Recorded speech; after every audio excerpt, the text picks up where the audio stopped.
Abby, can you hear me? Hey, Jen. Good morning.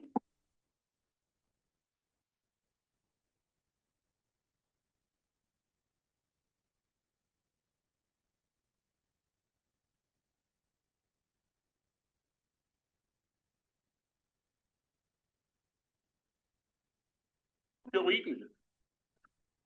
Squext, everybody. Good morning, everybody. You read my lips. My lips are moving. Let's go ahead and have roll call there, Jen.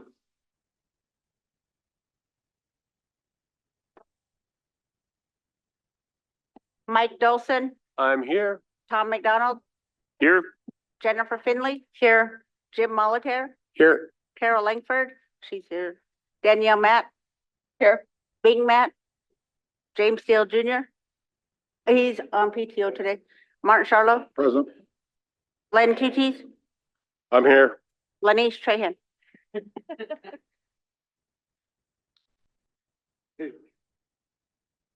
He's getting rid of this stuff there. Stephen, will you give us a prayer this morning, please?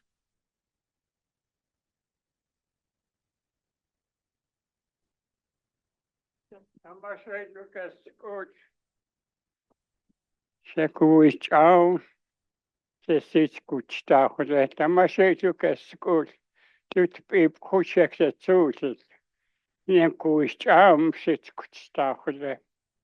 Se tukeskud, tukupietu, kodin suun, kesatsul, tystem kekskuda miet vask, kami hastu kekskud, siet vask.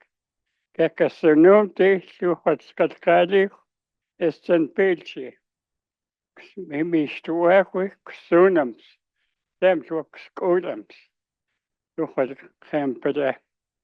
I thank the Creator today that we come here, the drummers, Yamansuits here. I think you're Yamansuit. So anyway, I thank all the councilmen to listen, to have good words, help us people out. And I thank you for everything. And I know I missed 2 quarterly meetings. I don't think anybody missed me. Jokes. So anyway, thank you, Lemdem Special. Thank you, Stephen. Thinking now I got Now we have Yaman suit and the flag song.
Thank you, Yum and Sweet.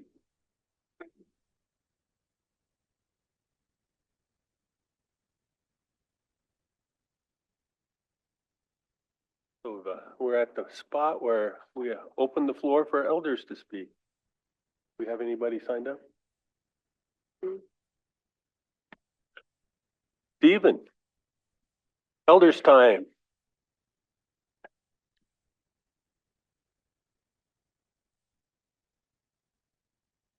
CSKT. Ask next. Well, thank you for these drummers. I thought that was Yum and Suit. Part of it was Yum and Suit, and the other ones. I want to apologize to you guys, but you guys are all one drum, and I'm glad you guys help each other. Tamashedruka Scoot, said you. So where was she? With Shane. Честен приятель, от вас подись поуст, подись самкет, подись матскет. Шейт вичес скут.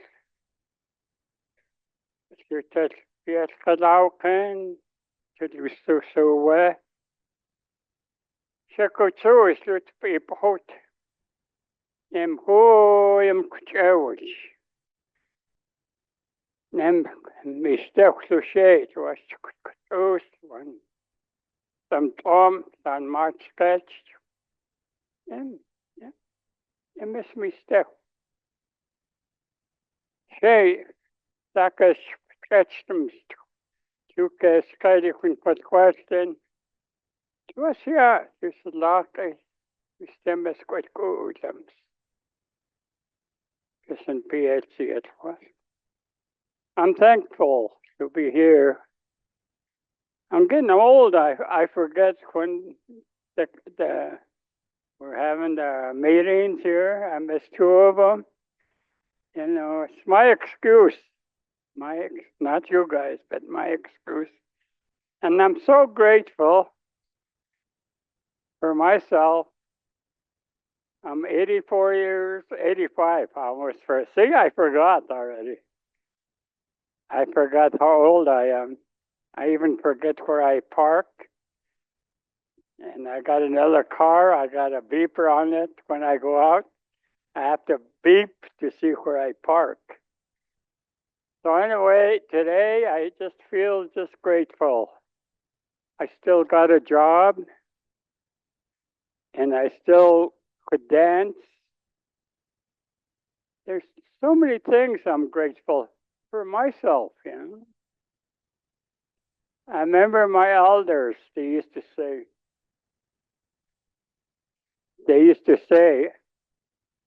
you know, you'll know when you get elder. When you go, we all got trails. Then when you get old, I worked in the woods for 39 years. Now I can't even drive up there. I used to go behind my place and go hunting. I can't even walk up there anymore. My elders used to say, you only got stories. And I do have stories, a lot of stories like my elders. And things like that. I've seen a lot of things in my times. So today, I'm just happy to be here, to be alive.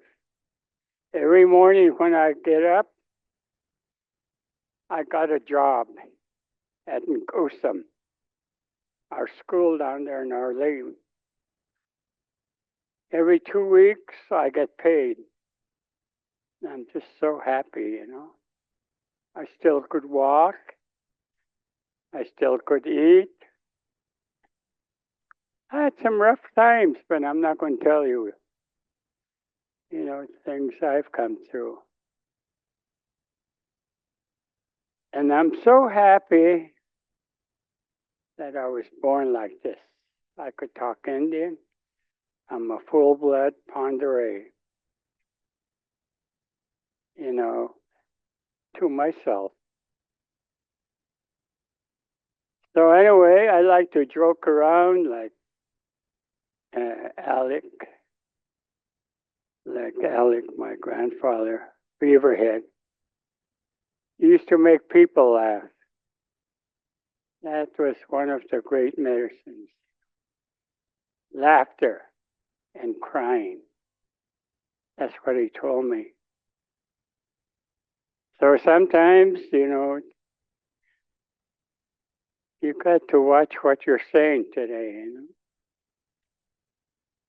But I don't care myself, I just go out in there and I say it, If I'm in trouble, I always use this thing, I'm an elder. But what the heck, what's an elder, They all know. But today, you can't joke around. I remember when Indian people used to go to town in Ronan. They dress up nice, not to go buy anything. Wear their big hats, vests, moccasins, just to go to Ronan just to go to town, Women like that too. They would shawls, bandanas, long hair. Men would sit here, women would sit over here and tell stories, They would tell stories. And they helped each other. When somebody dies, everybody goes there, to help out. Then they would have a feast one year, a whole year. Then they'd get together again. Today, it's pretty sad, that we got this COVID and everything. People die, 5, 6 die in 1 week. Sometimes one day there'll be 2 of them die. Long time ago, in my times. And you hear somebody dies long time ago. And another time. Not like today. We can't help it, The elders used to say long time ago. It's going to happen like that. The world can't hold many people, That's what they used to say.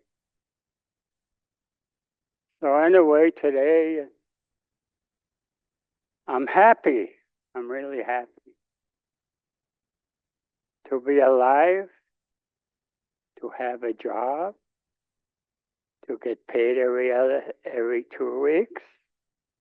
Every other week, I get up in the mornings, I say my prayer, I jump in my car. I'm going to work. I'm going to go and go some. I'm going to go talk Indian all day. And now, fortunately, I could talk Indian. I was born Indian. And today, I never did think I'd use my language. I went to Pierre, South Dakota. I went to Haskell. I went to the Earthlines. But I still talk Indian. Kadli spe. Shaitu kwe kadli spe. And today, I'm just talking about myself. You guys don't have to listen to me. But anyway, that's who I am, I wear earrings. I remember my elders used to wear their big shell earrings, the men, because they said they were ponderosa. So I go with that. The Frenchmen gave us that name. My uncle, my grandfathers told me that. When they come through, they said, what are we going to call these Indians? I guess they didn't have a name. I don't know. They saw these men with big earrings. We're going to call them Pondereys. They say it's a little different, Pondereys or whatever. Now remember, my grandfather could talk French. Yeah, because he said they were the first ones here. I don't know, I wasn't there then. But they were Pondereys. So today, I usually come in here, you know. What am I going to say to the councilman? Today, I ate some pancakes and I'm still up, you know. I'm so happy. In another 10 minutes, I'll go down. And I'm happy, you know. We should all be one on this reservation. The Kootenai, Ponderay, Salish. We should be as one, you know. So anyway, today, I'm a happy person. I want to keep it that way. I want to have a smile, and you guys have a smile, you know. And I want to ask people this question. You don't have to answer if you don't want to. How come they don't mention Ponderay, you know? It's always Kootenai, Salish, you know. You know, I had to fight for that person, Ponderay. I remember when Joe Dirtle was here, he put the wrong one up there. It was a Blackfeet. I said, that's not Ponderay. But he changed it. He straightened it out. So today, I said it already 2-3 times. I'm happy because I got a job. I could talk Indian. I still could dance, Indian dance. So anyway, and I'm glad about the drum. I know I made a mistake when I saw you guys sitting earlier, but we're all in one, you know. It sound good. So anyway, today we had meetings about the reservation. It's good. Should talk about it, you know. We should all talk about it. Not to get mad, you know, but talk about it, you know. And I just want to feel all right if I talk about you guys. So what? Forgive me. I'm old. I can't remember where I parked my car, you know. I could talk all day, you know. And I'm not. Thank you. I'm not going to talk all day.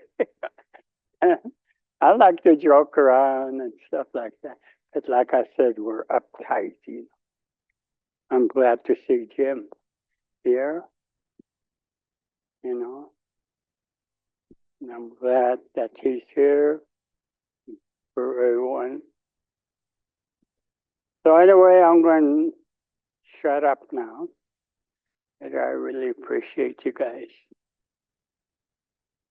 Some of these days, you know, I can't let go because I got so much surf on here.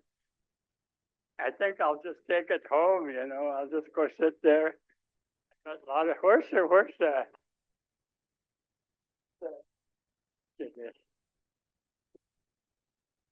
I guess I'll just take it home. I'm going to buy one. Come here, I'll just.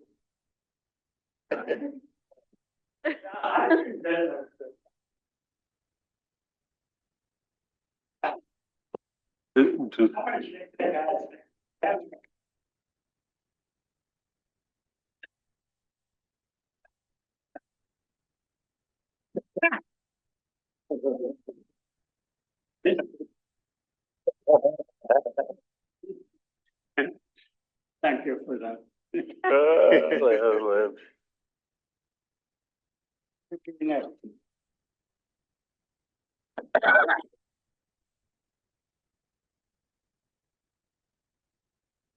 Thank you, Stephen.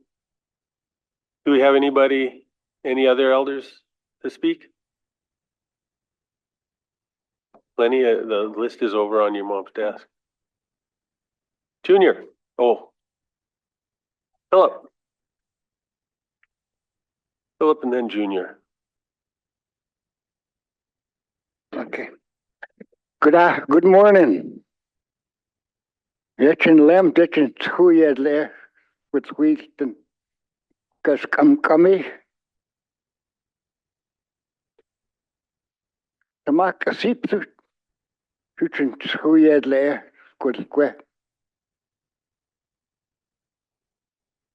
Le, kes, losen tem look kes skedlich. Kes sich with the square with she.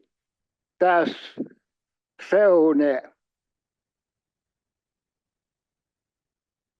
I'd say good morning. It's been a long time since I've been here. Let you guys know I feel bad today. A lot of our young people, they don't listen anymore. And we're losing our ways of being Indian.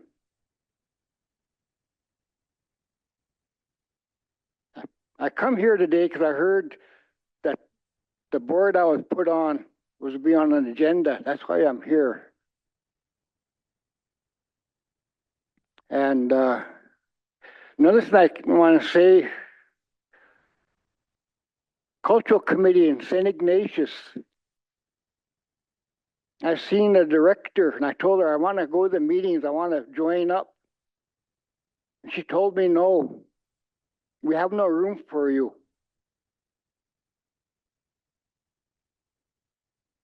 Me, I grew up the old way. I know all the people that are gone now. My godfather was Pete Beaverhead. I grew up in Mission with Anya Inkashula. She took me and weaned me when I was 5 years old. I lived in Dixon with my aunt, Family Yuancorn. My grandmother, Claude Lee, she was part of the Swan Massacre. And my mom and dad were both part of the Cultural Committee. And see, the Cultural Committee, I went to a bitter pick. And they didn't follow the protocol, what we were supposed to do. And I mentioned that to them, and they got mad at me when I said that. There's a lot of things that culturally, we were trying to be cultural, but we don't do it. So I was kind of angry when she told me I couldn't be part of that, which was okay with me. I'll still be Indian. I'll still speak my language. I don't need to get paid to do that. Whatever people want to know, they can come and ask me and I'll share with them. Don't have to pay me. Maybe have a cup of coffee or a soda with me. I'll tell them what I know.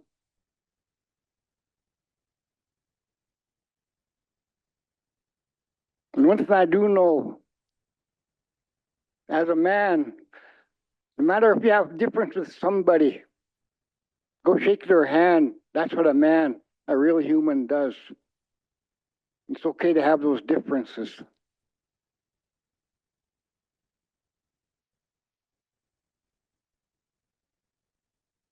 I grew up here and I look around and I was told, one person told me that Ponderes were done. We had no more say. That kind of angered me, but it was her opinion.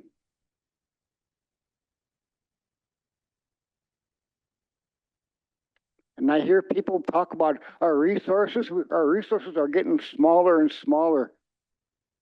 Our timber sales, we only had 2 sales last year, which were giveaway timber. We sell by weight, but we understand about weight sales and timber that you have to test each area because each area has different weight factors in our timber. Our way of selling timber is past. We got to find a way to do different ways marketing.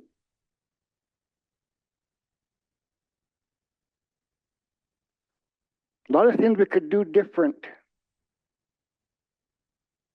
but we got to put our differences aside.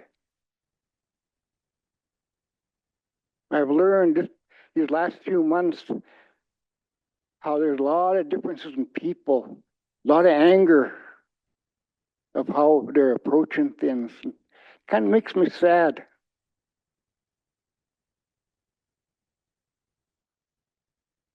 All the people, most of them are related to most of the people here.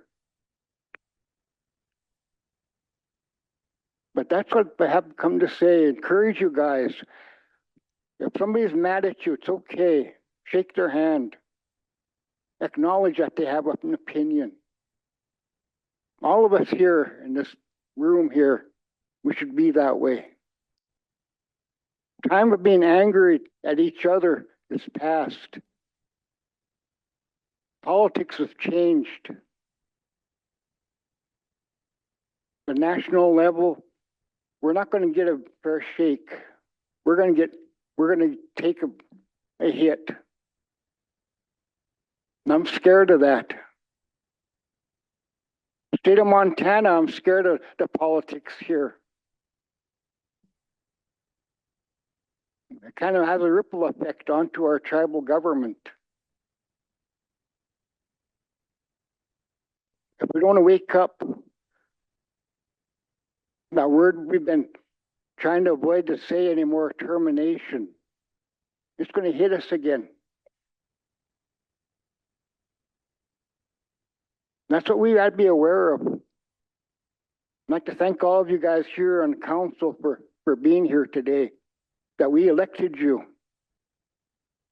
that we should put more faith in you.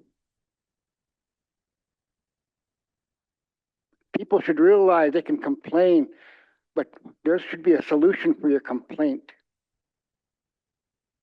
Lemons. Tom? Thank you, Mr. Chair. I wanted to make this announcement because we're only going to be here for another 25 minutes. But Tribal Health is doing vaccines, flu, COVID, and other vaccines out in the hallway. They're going to leave at 10. If you want to, though, on the 16th, October 16th, we have a drive-through clinic they're going to be doing over at the college parking lot over there at the Joe.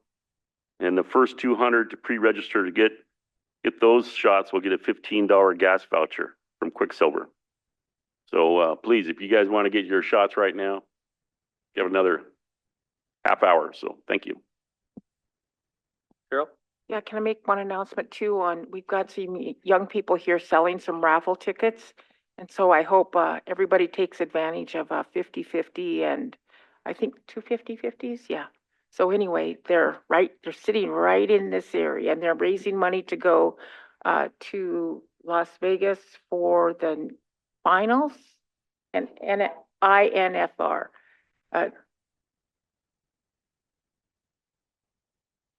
Thank you, Carol. Other eldest Junior, you were wanting to say something. Junior, then Franny.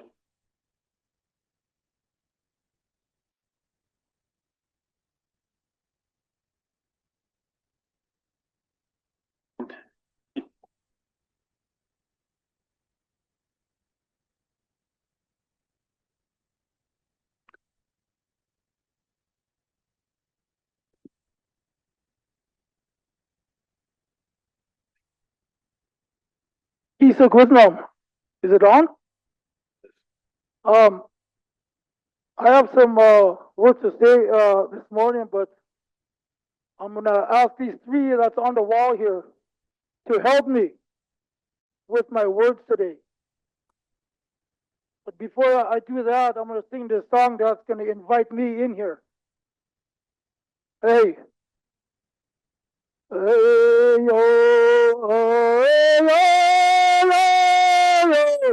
hey-yo, hey-yo,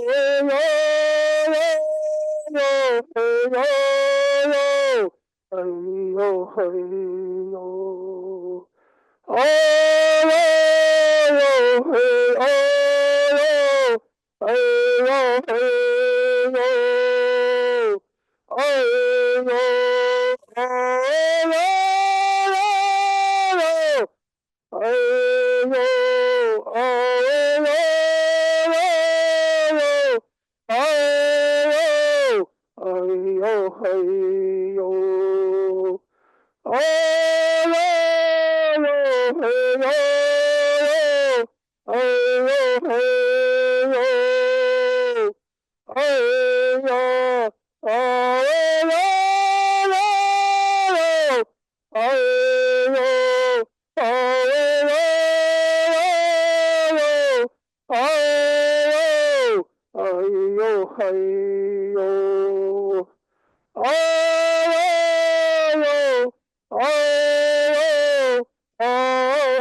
they said it's okay to use the words I'm going to use today.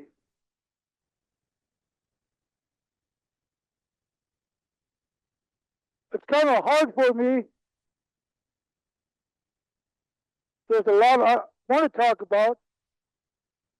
Do I want to talk about the good of the tribe?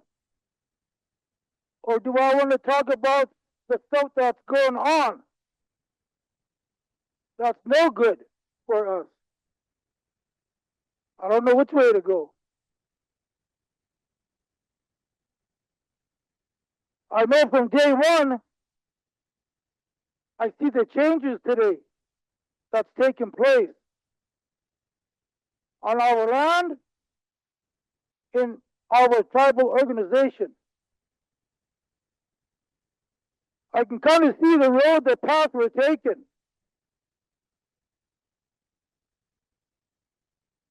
How the Western society is taking over. The influences of Western society. How it's infringing on who I am. Infringing on who I am. A Sanka Indian. I'm being infringed on.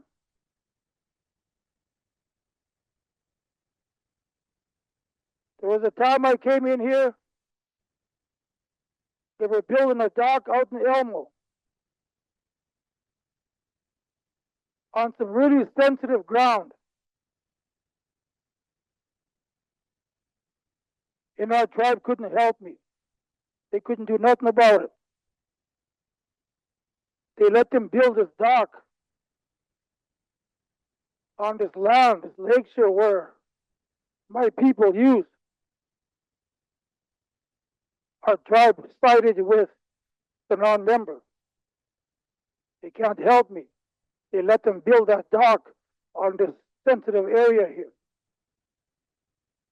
Western society influences. So how was I supposed to act? What was I supposed to do? How do you think I feel today? That's what's taking place.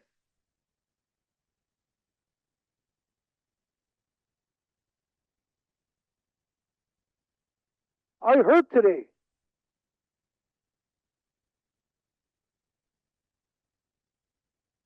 But the good of it is, I guess we're all here. And I hope that we as Indian people look after one another and not side with those Western influences. If we are, that's enough. We're all here for a purpose. We're all here for a reason today.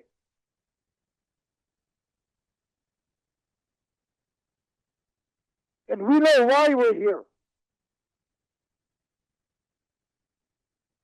because this is where our people come from, right here. I listened to this man here a little while ago. He said, how come was it the Ponderay that I'm talked about? Well, when I was growing up, there were cooties and flatheads. I didn't know any better, but today I know better about the Ponderay and all the 3-4 tribes that are here. And I'm glad they're here. Because it's going to take us to continue on this road. It's going to take you. Not 10 councilmen, not 30 department heads, but you. This is why we're here, because of you. Not of Western influence, no. We have to be strong. And we have to stay together and help one another out here.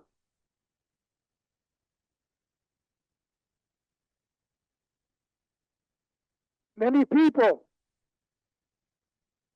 many employees are hurting today.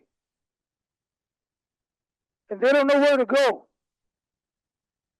They don't know where to go for help. If they do go someplace, nothing's done. We're hurting.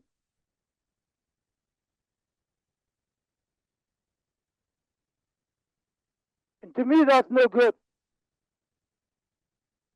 Again, you guys are all here for a reason. And by George, I hope you don't forget that reason why you're here, why you exist. Those 3 on the wall over there. That's why you exist. Those ones back here. And some of those on this wall over here. We had times when we just about had to sell out. There was times where we opened up our enrollment to let a bunch of people on. That's where it started, to get rid of us. The blood quantum. We all know why we have blood quantum today. Because one day, with that blood quantum, we're not going to have any Indian blood in us. Do away with that blood quantum. We don't need it. There's people today that we lose. 120, we lost 120 or so last year. We'll put that many back on. And leave it as that.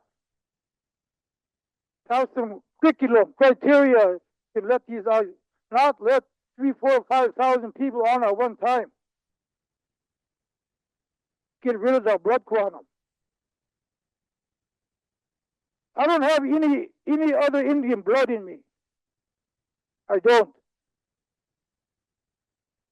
Just like a lot of you should be full blood. I should be full blood. My mom's full blood, my dad's full blood. But I'm 3/4. I know there's some of you out there in the same situation. Why? Because of blood quantum. Blood quantum. Now we're going at it again. Lineal descent, one of our topics. We just beat that in court. So I ask today for you to touch your heart and stand up and start realizing what's taking place here. I'm not saying it's all bad. There's a lot of good going on. There's a lot of programs that are helping.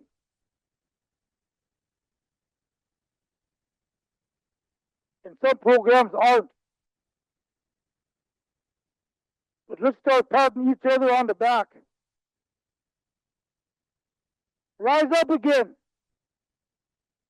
Let's start rising. Working together, talking together, helping one another out. Show that you're one of those people up there. Show those people up there those people on the wall, show them who you are. Because they showed you all who they are. They showed you who you are. Now let's start showing them who we are as Indian people. There's a lot of places we have to correct ourselves. We have to start realizing and doing that we can do it ourselves. We don't have to go out there and get all the help out there when we have the help sitting right here. We're not dumb. We're not dumb. We're not stupid. How many thousands, how many millions of dollars do we give out there for them to come in and do our work? When you can do that work, how much longer are we going to give our water away? How much longer are we going to give our lake away? How much longer are we going to give our mountains away? When is that going to stop?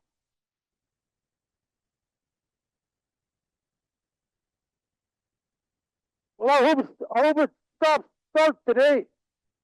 I hope you realize who you are and who those people are on the wall. They're looking at you guys.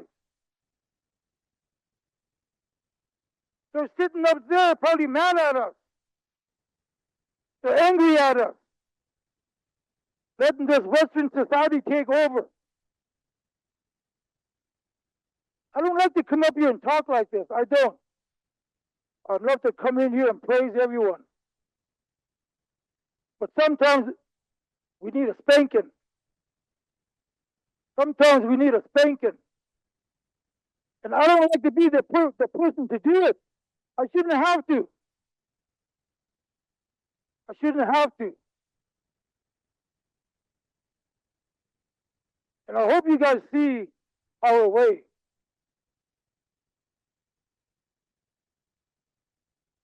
I really do. The words I use to share with you today, I didn't stay at home and practice all these words I'm going to say. I didn't have to. I can look at you and I can know, I see. I'm not here to offend anyone. I'm not. I don't do that. I'm not strong as those people there. Where's the Louis Adams at? Where's the Pat Lefthands at? Where's the Mickey Pablos at? Where are they at?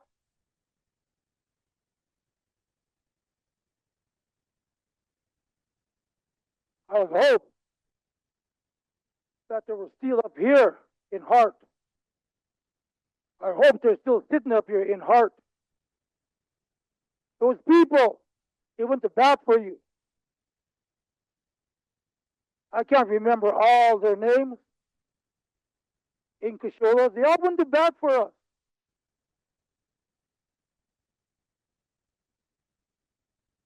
And some of us are still eating crumbs. Some of us are still sleeping in the parks. And this tribe goes through 100, 120, 130 million a year. That's what our tribe goes through. And we still have people eating crumbs.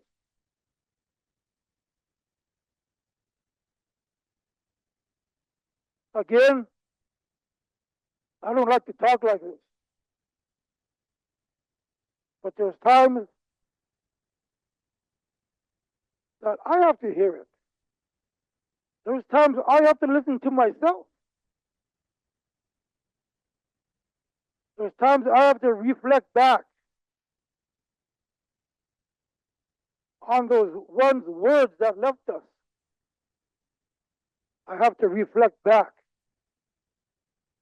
to keep me going, to help me stand up, to help me take that other step. Because sometimes I don't get it here. I don't get that help. I have to count on my people that's not here. I have to count on their words that were given to me. Don't forget these words. Don't forget this. Don't forget that. If I didn't have that, I probably wouldn't be here today. I care what goes and takes place here. I care a lot. Otherwise, I wouldn't be here. I came here yesterday to a council meeting. I was the only audience besides the presenters. What does that tell you? What does that say? You're not interested no more in your tribal government? That's what it kind of told me. I'm not sure, but that's what it kind of told me. Take care of yourself. Take care of your reservation. Take care of your department. With the tools that these people gave you, with the tools those people gave you on the wall, they gave you tools. Now use it. They gave it to you for our people, for our Indian people here, our employees. That's the tools these guys gave us. Give those 10 right there. Let's use them. Let's use them today. Start using them again. The one day they were used, they're not used anymore. They're probably saying, take me off the wall. You know, they're not even listening to what I taught my people. Take me off the wall. They're not using me.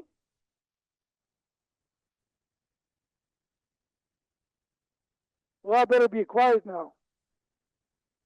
But I do care. I do care. And I love you all. Like I said, I don't like talking like this. I don't. I really don't.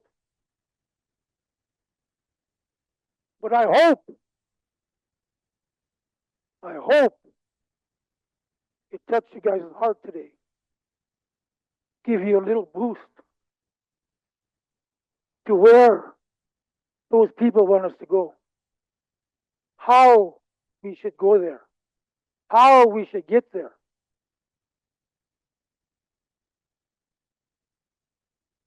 I really hope. Take care of one another. Take care of your people. Don't take care of those people that come in here and work for us. No, take care of your own people. How much more better off we'll be today? We take care of each other. If we pick you to run this program,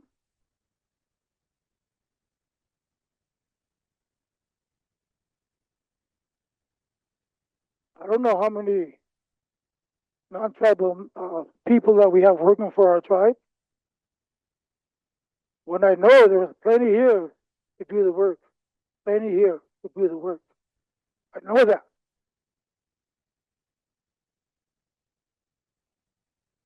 And I'd just like to thank everybody. Thank you guys for the time. Thanks to Drum here and the few elders that are here. I thank you for listening. And I hope my words don't offend no one, because that's not the intent, that's not the purpose. It's to kind of wake up. It's kind of wake up here. Wow. There is a good road that we could be on. This man said there are smiles to be looked at. There are hands to shake. Look how many hugs we could have today, each day. How many hugs can we have? We probably don't even use one a day. Our own body, our own health, spiritual ways. That's who we are. That's who we are.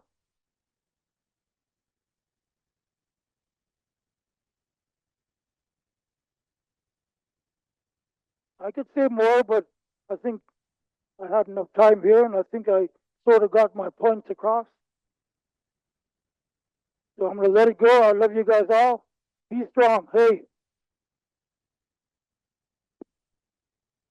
Thank you, Junior.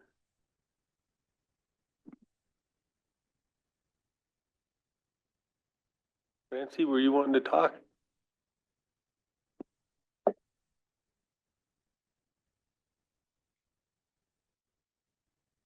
Good morning. Good morning, councilmen and women, everybody who's here. Those were, oh, you probably hear me. Those were very good words spoken, very wise words spoken. I really appreciate that. You said about talking. You need to be the voice. You are the voice. You are the voice for some who don't make it here. And we need people to come talk, to be the voice for people. Because there's a lot out there. We sit and complain. I used to be one of them. I try to get involved now. But being involved really, really helps. After I lost my daughter and I got the kids, I started getting involved. I've come to a few meetings before I'm slacking at in higher ed and the school and this or that in order for our kids to succeed. And I'm glad where Stefan's at with the kids. We got to reach them when they're young. We got to be involved with them. We got to be, you just got to be involved. They say our youth is everything. And when I see the parents and everybody at games getting involved, that's a big high. And our rewards, I work with people who work with kids. I went back to work at Early Start. Our children and watching them grow and them succeeding, all of our youth who's succeeding. But we do have to work as a village. And I've had a lot of people helping me through the school, through the staff there, through here, through DHR. There's a lot of people. But you can't sit there and just complain. You have to get out there. They're the ones who keep me going. The kids. I went back to work and it's like they breathe life back into me. I work part-time, that's all I could have. But they breathe life back into you. And I've worked with people who's worked with kids 40 or so years. And those people who's working with the youth and who are graduating from 8th grade to high school, from college, they acknowledge those teachers and they invite those teachers because they remember. I'd like to acknowledge Silly Millie. She has her and Kathy or whichever one, they've got about 40 years in Early Start, and they've got kids, parents, grandparents, great-grandparents who acknowledge them as of yet. So you don't realize what an impact you make on other people. You don't need to preach or nothing. You just got to be the example, sometimes the voice, and getting involved as a village. I got a late start at this, but I'm not done. I would like to see every child succeed because that's my high, that's my rewards, my philosophy when I go even to the recovery, just to visit around. Well, you're always in recovery, but I tell them, you want to get high? You want to get high? Get high on your kids, watch them succeed. Go out there and look for help. Be involved with them. Because that's the best high you'll ever have. Is watching not just my kids, all kids succeed. And it's acknowledgement. You know what it means to these kids when you just send a letter home with them. You want to join our drumming? They throw it in their bag. And other things from the school, they throw in their bag. How hard is it to walk up to them, the Native American kids, and say, oh, we're going to go pick bitterroot, or we're going to learn how to make fry bread. Would you like to join? To put your hand out there to them. Acknowledge them. There's somebody They're significant. They're special. And all these kids in their own group, they run around together. And these other ones ain't getting acknowledged. And when my son got acknowledged and he come home, he said, I'm getting in drumming. But that was because I went and asked them, did you guys invite him? Because some of these kids walk around shy with their heads down. And you know what it means for you just to, hi? I know what it means to me when they say, Granny Franny. It's special. It's special. And that's how those kids feel. So they say, take care of our youth. Oh, there's a lot of help, but you have to get out there and get involved. Get involved, because that's the biggest high you'll ever have. So I thank everybody. I thank everybody for everything they've done, for everything they've done, what's going to be. And my special deal is just take care of our youth. Be the example like you are. Be the example. There's no preaching involved, just be that example. I mean, I love it when they go like, I say I'm still walking around because of you guys, you know. So just acknowledgement and making them feel so special. And not with a letter or that. Shake their hand, grab them, invite them with you. So that's it for today. Power to our youth who's coming, our future to be. So. Thank you, Francie. Any other elders that want to say a word?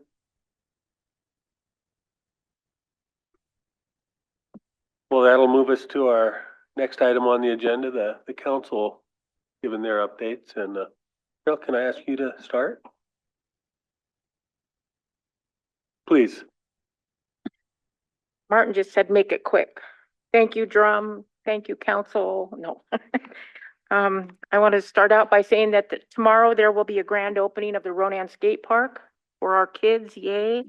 And please come and join us. There's going to be food and all kinds of giveaways and things like that, prayer, and just honor the ground that the skate park is on.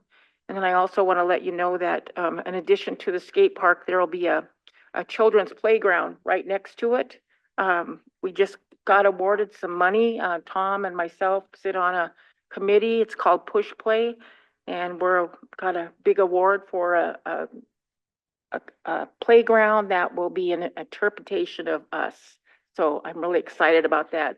And then also we're planning on a pickleball court for people like Franny. So thank you, Franny, for your words. It's for elders, but it's for everybody actually. But a lot of people play pickleball, and it's like kind of like a tennis game. And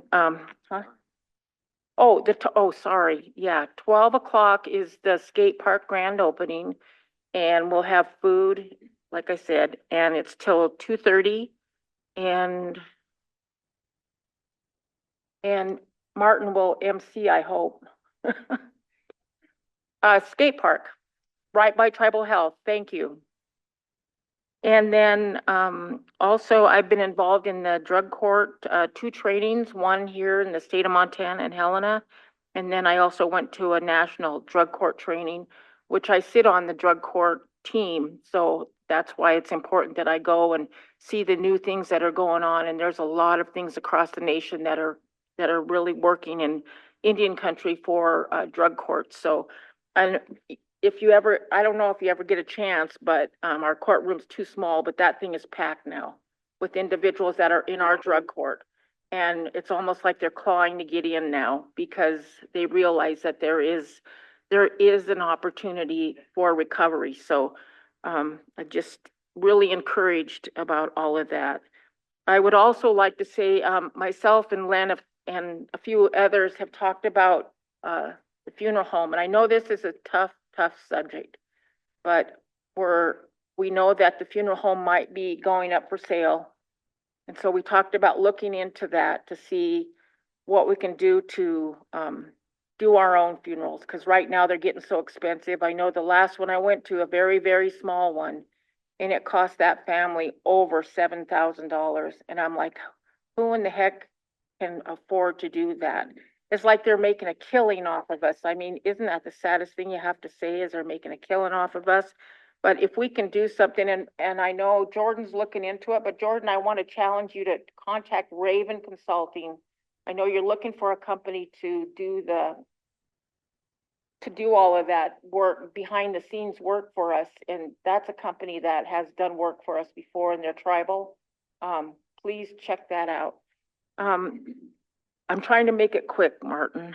The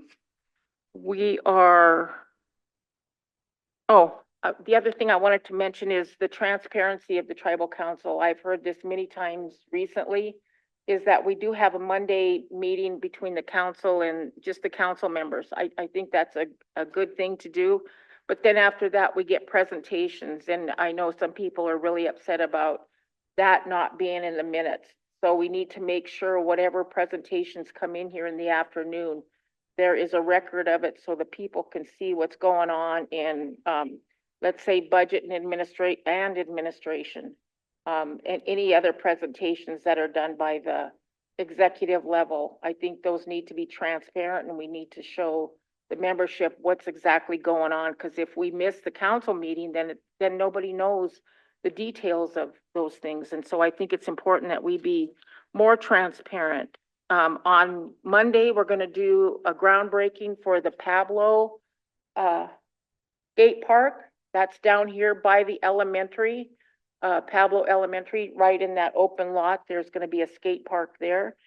And we haven't got a time yet. So I'm hoping as soon as we get a time nailed down, we can get that out on Facebook. And we also have the tiny home project. I know there's a difference of opinion on the council about, the tiny homes, but what I can see is that the tiny homes are being given out in a fashion of need more than anything. And people are worried we're just giving them. Well, we aren't giving them. People are going to have to pay rent or whatever to supply back money so we can build more if we need more. And it's actually, the tiny homes kind of came out of the ARPA project, which we had 900 applications for roofs, for siding, for all kinds of things in homes. And then we decided to do the 10 tiny homes for people in need that are basically homeless. And we have made the decision to distribute those out to individuals. And I can't say names or anything, but I think the list covers people that are actually homeless or disabled or in great need. And so I know if a couple people feel like, my family didn't get one, so I'm kind of upset, or how did you pick these people? Well, it was difficult. It wasn't easy. So we're just trying to hit the people that in the most need. So that's all I have, Mr. Chairman. Thank you. Thank you, Carol. Danielle, will you? Thank you, Mr. Chair. Hasquex, thank you everybody for being here. Really want to thank you elders for your words this morning.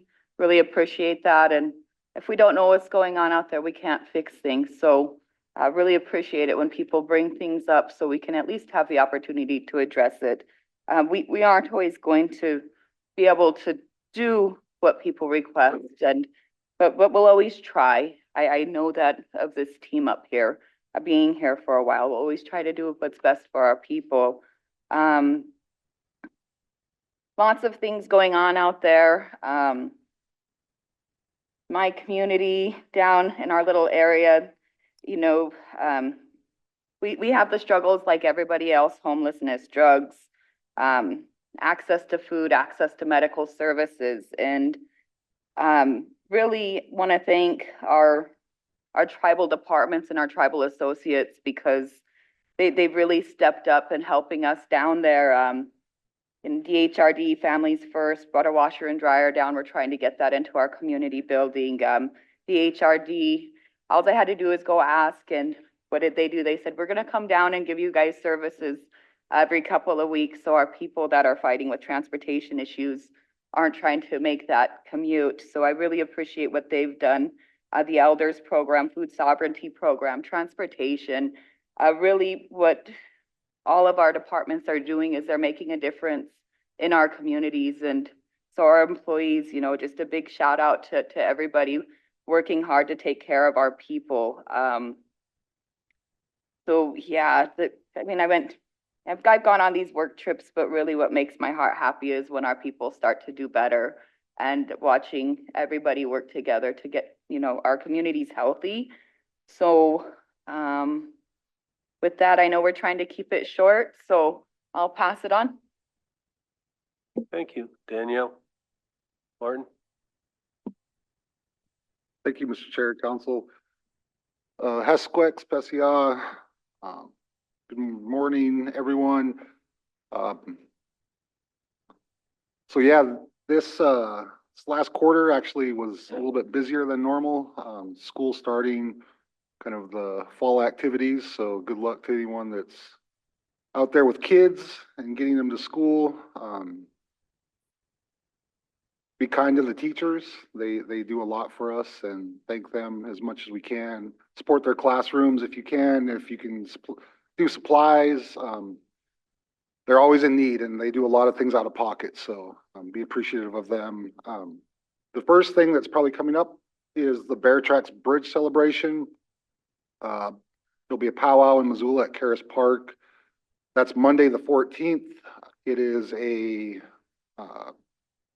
holiday, so it's something that to commemorate also Indigenous Peoples Day. There's a flyer out there that I just pushed out again today. The vendors will be handled by the Indigenous market out of Missoula as well. So any questions, contact me about that. Carol was talking about our skate park here in Pablo that will be starting here Monday. Should be completed within about a month, and then we'll do a opening here as well. So dust off your skateboards if you got them, and wear all your protective gear. Kind of on a sadder note, there was zebra mussels found or found again in the Snake River down by Twin Falls. They tried to eradicate those with a pretty serious I don't know what you call it, killing of it, pretty much everything. And that didn't work. And so they are there in the Columbia Basin. Thankfully, our water protectors, River Valley and Thompson Falls do a great job. And I want to thank them for the season that's kind of coming to an end. They're out there 24/7, keeping our water clean. And it's really important for them. So if you ever happen through there, thank them, bring them a soda or something. We're going to have our district meeting. My work mother and I, Carol, will be hosting one on October 30th here at the chambers. The other part of that will be MDT is doing a survey, kind of a study of traffic safety and more importantly, pedestrian safety. And this area especially is really something that is, you see a lot of the foot traffic crossing here between the Bellsman Addition and Sparrow Lane. We've asked for either crosswalks or just more signage. You know, we had a pedestrian who lost their lives right by TLC, one of our family, and so definitely that is important here. So if you have any questions or concerns about safety, and that is throughout the reservation, so that's kind of open to everyone. Last message I want to really push, and I hope other council will help push this as well, is we are, what am I talking about, Carol? We're in the midst of a really, probably one of the most important political races in the country right now. Our Senate race, and it's something that we need to mobilize, not only here, but if we have family in other places in Montana, especially on the eastern side, get out, get them to vote, get them registered. Absentee ballot collection ends, when does that end, Tom? Well, today. So you can request an absentee ballot up till today. Otherwise, you have to go in and probably vote in person. We don't take a political stance on candidates, but there's a clear choice in our Senate race between who is running. I know that you've probably seen some of the publicity lately about our relatives and Crow and how they were described by one of the candidates. That's one of the things that we are very cognizant of, very aware that those stereotypes exist against Native people. And it's something that we should all fight, and we should all work towards getting the right person elected. And I know I've been very vague, but that is, I think you guys can all read between the lines, and without, our resolution saying that we can endorse candidates, we truly stand behind one of the candidates. And if you can't figure out who that is, it's the incumbent. So, but I didn't say his name, so I'm just going to leave it at that. So before I get in trouble, I don't see any of our legal department here. Thank you all. Thank you all for coming today. I appreciate you all, the staff and everyone throughout the tribe and throughout our organization. They are the ones that really work hard, and we'll continue to do our best. And, if we're doing things wrong, I appreciate knowing about them, and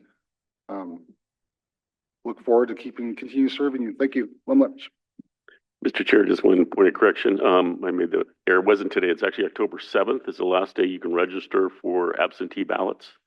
So, and then they start mailing those out, I think, October 11th. And so a lot of folks they're more comfortable by a mail-in ballot. So if you know folks that really don't like to go to the polling places those days, they have this option to get their mail ballot. And we got to get a lot more people that have never voted to vote this election. It's really critical. So, thank you, Mr. Chair. Go ahead, Carol. Well, I went through my whole family and I found 27 people that are not registered to vote. I would like to suggest to each and every one of you, go through your family list, find out the people that aren't registered and challenge them to vote. Most of them probably owe you money anyway, right, Art? And so tell them, please vote, and I'll waive the money, whatever I had to do. I already got some of them registered. So please do that. It makes a difference. So thank you, Mr. Thank you, Carol. Martin said that we don't take a strong stance with politicians. Well, I agree wholeheartedly with that. We don't have endorsements of politicians, but we do take a very strong stance against the language that Tim Sheehy used with our Crow brothers and sisters. We stand to condemn that kind of language, and we stand strongly to that. So, thank you, Martin. So, ma'am. Thank you, Mr. Chairman, members of the council, and distinguished membership. First of all, I want to thank the drum. I want to thank all of the elders for the wise words that were said this morning. They were strong words, powerful words. And yes, we heard you. And it's good to know that you're paying attention of what's happening within our tribal organization, because there are things that are happening that we as leaders, we need to address. We need to step up. We need to step up in our role and address things, because of a lot of our tribal members are being mistreated out there. And I see that, and I've been informed by a lot of the membership, but I just wanted to quickly mention that. But it's really good to see a full crowd today. It always reminds us who we work for, why we're up here.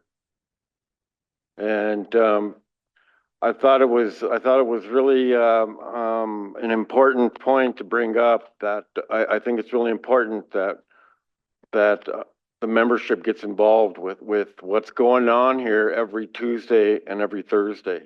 There are a lot of things that are happening that I would really like to see more members involved. But so, as we mentioned, voting. Voting is going to be extremely important this election, and we say that every election cycle, right? But as we always notice, every time administration changes, it's the tribes that are always the ones that are hurt. So your vote is extremely important. And I'll just wrap it up here because I know we're running kind of behind, but I just want to thank the council for acknowledging all of the employees, all of the work that you've all done. Those of you that are set to retire and live a different life. We want to thank you all for the work that you've done for our people. It's acknowledged. We know it's a tough job that you have all done, and it's just good that we acknowledge you every quarterly meeting. I think that's extremely important. And just one last thing, I just want to acknowledge. I see a few folks from MVP here. I want to thank you for all the hard work MVP has done. They've stepped up to the challenge, and it's really good to know that this is something that the tribes are going to own someday. And you guys are doing an excellent job, so thank you. Thank you, Len. Bing? Thank you, Mr. Chair. Yeah. First of all, I want to thank Stephen for his words, his prayers this morning. I want to thank Yaman Suit for the flag song that they sang. And also I want to thank Junior and Stephen and Brandy for their words to the people. They're very strong. They're really strong words. And like Junior said, he was here yesterday at the council meeting, you know, and it's a lot different from seeing this many people here than just Junior sitting out there yesterday. But it's good that he came. He had a few concerns that he voiced yesterday, and we listened to him. You know, and it's good that he came, and I'm glad he's here again today. But my quarter was pretty limited. I had a couple of meetings with gaming, one over in Spokane and one over in Tulalip, with the board meeting in Tulalip. And we have them, a couple of them, about 3 of them a year, I guess. We have a board meeting. But the last one I went to over in Tulalip, wasn't a very good meeting, but I attended it anyway, and then went over and back.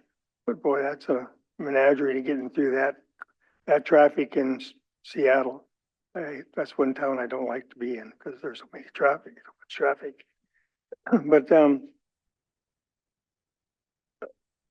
what I got here? I wanted to thank Carol and Tom there. They helped us get our skate park in our lead. We had a grand opening back in September for our skate park, and then I tell you, the kids are really using that up there, you know. And I got Carol. I volunteered to help Carol with the garbage duty down there, so that's what we do now. We got a garbage duty down there. We go empty the trash for them and stuff, but. It's, you know, it's good to see all them kids there. Them old kids, boy, them little buggers can really skateboard, you know, down there. And I don't ever see one of them fall at all, you know, but it's just wonderful to see, to watch them little kids and play like that and have a good time. But and now we're going to see if we can get another basketball court built up at the courts up there. So we'll have 3 courts now and also some outside toilets are going to be put in down at skate park and also at the basketball courts.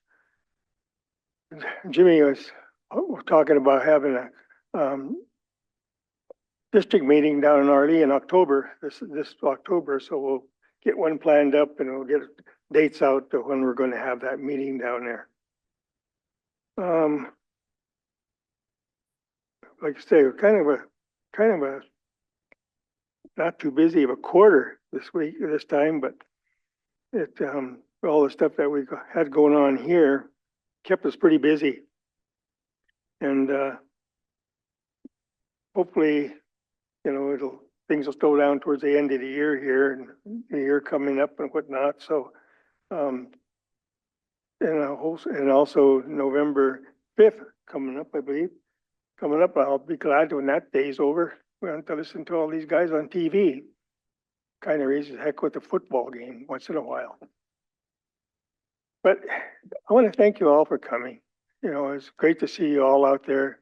Seeing what's going on here, listening to what's being said and everything by the council and also the people. And I'm, like I said, I was really glad that you're all here, and I thank you for coming. Lemlemsh. Thank you, Bing. Jennifer?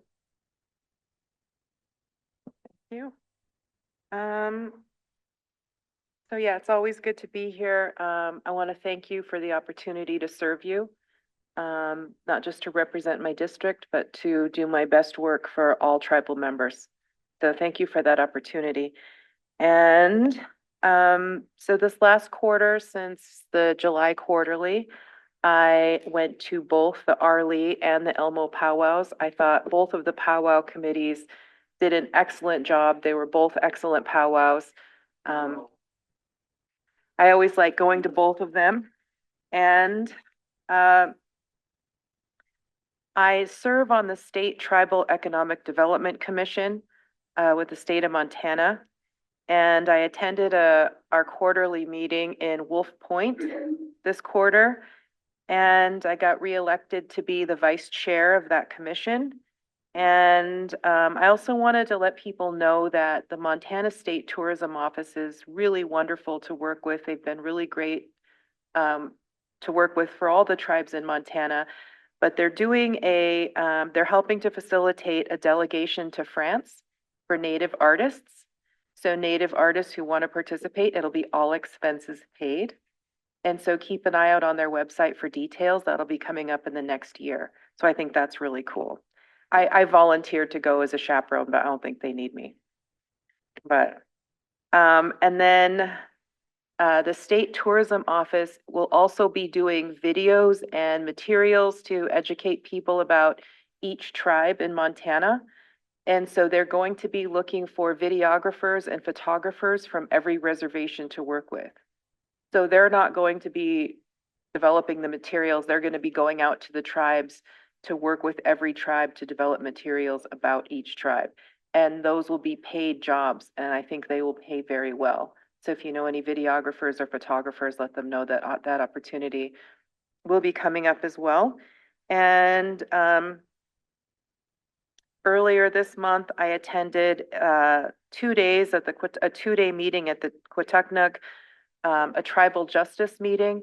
So we're really, as a tribe, looking at all of our resources and evaluating ourselves and coming up with a unified idea of how we want to move forward with our justice system. And it was really encouraging because we have amazing people in our current justice system. And I think we have more resources than most tribes. We have really great people working for us. So that was a really a good thing to be part of that 2-day meeting. And there'll be more meetings about our tribal justice system and how we want to move forward. And I will be having a district meeting on October 11th, next Friday in Polson at the SNK Technologies building at 10 in the morning. So please come. And yesterday I just wanted to say this, we had a couple come in from Missoula, a non-Indian couple, and they own acreage on the Clark Fork River. And upon their death, they have willed their property to CSKT. And so when things like that happen and they wanted to acknowledge that they're living on tribal land and they wanted their property to go back to tribal people. And it was actually very emotional to meet them because there are people who care about doing the right thing. And, you know, and Bing was talking about how we're bombarded with all these annoying political messages. Most people exist in the world only to serve themselves. And there are people in this world who care about doing the right thing. And so we do have allies in the world, and that was just really moving. And then for the primary, or not the primary, for the last election, I think that was in, can't remember. I worked at two of the satellite offices in the last election in Dixon and in Hot Springs. They didn't have anybody, they were short on volunteers, and I don't even live in Sanders County. But with the election coming up again, it is really important to vote. The satellite offices are wonderful. We definitely want to take a stand and exercise our right to vote. Especially when there are candidates making racist remarks against Indians. We definitely want to see our voices heard, and someone like that, if they get elected, they are not going to represent us. And we want to elect someone who's going to represent us. So I encourage you to make sure you're voting, make sure your kids are voting, make sure your grandkids are voting, because this one's really important. Thank you. Thank you, Jennifer. Thank you, Mr. Chair. Thank you, fellow council members, for being here today and listening to our people. I want to thank the drum, and of course, thank Stephen for the prayer, for all the elders that spoke and those that prepared the breakfast this morning, because there was plenty of bacon, and that's really important to me. I had lots of bacon.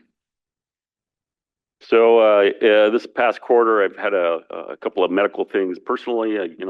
First you gotta be healthy to be able to do your best work, and so I focused a little bit on this year on my own health, and so I did spend some time away from the office in July, and everybody here does a wonderful job picking up the slack, and it's really wonderful to be able to have colleagues that do that.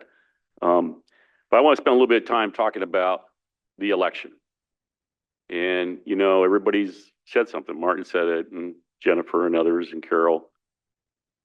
When we talk about someone being wanting to be our representative for us, to represent us in DC, and they refer to all Indians in Montana as drunks, and they do that in a public meeting running for office, in the public. How do they feel about us when they're in private? And how are they going to represent us in our interests in DC? I can tell you right now, they are not going to. It's in our best interest to make sure that whoever is the opponent to that person could be a rock, that they need to be the winners. They need to be that person. But beyond that, there's a thing called Project 2025. And that's been in the works since Trump was in office last time. And they began to work on that even more so after his term was up. And of course, he tried to hang on to being the president through a coup, and it didn't happen. But that Project 2025 is the end of us if they implement that. It is so ultra conservative. It takes back women's rights like you can't believe, minority rights, and all the things you can think of, all the advances that have been made from this great country since the 1900s, from making us citizens, giving us the power to vote finally in the 60s, and all the other things that have been advancements. It takes back all those things. So when people say that this election is important, this election is dramatically important, because right now, the only thing that's keeping them from full control is that we have a Democratic president and we have a Democratic controlled Senate. And the senator races across the country, especially this one, there's like 3 that are cornerstone. And the Montana Senate race is one of those cornerstone elections that you cannot allow someone like Tim Sheehy, who is all in on Project 2025. He's a strong supporter of that. We can't allow them to get control of the Senate. So I just want to emphasize how important it is for this election coming up. So if you know anybody that hasn't voted, right now he's down by about 8 points. So what does that mean, the incumbent? That means that those people who have never voted before, they need to vote. Those people that just forgot, maybe they're thinking about not, they just forgot to register, they need to step up and do that. We need to bring up those numbers dramatically And it's time for everybody to go door to door and make sure it happens. I want to talk about one thing that I'm really proud that our tribal health is finally stepping forward with. And it's really important about talking about my own health care. It's called Medicare. Medicare A, we all qualify for Medicare A when you turn 65. If you paid Social Security any one little bit, $1, you're going to qualify for Medicare A. You take care of all your hospital visits. Really saves money for our tribal health systems, Indian Health Service. It's a federally subsidized healthcare program. Then there's Medicare B, C, D, go on. Medicare B is a tremendous resource that's underutilized by our people. And so now tribal health, starting this month, I believe they'll come back with the resolution we're going to adopt that will reimburse every tribal member for Medicare B costs for for you to be able to utilize it. That is a huge improvement in healthcare for all of us as you become that age, from 65 up.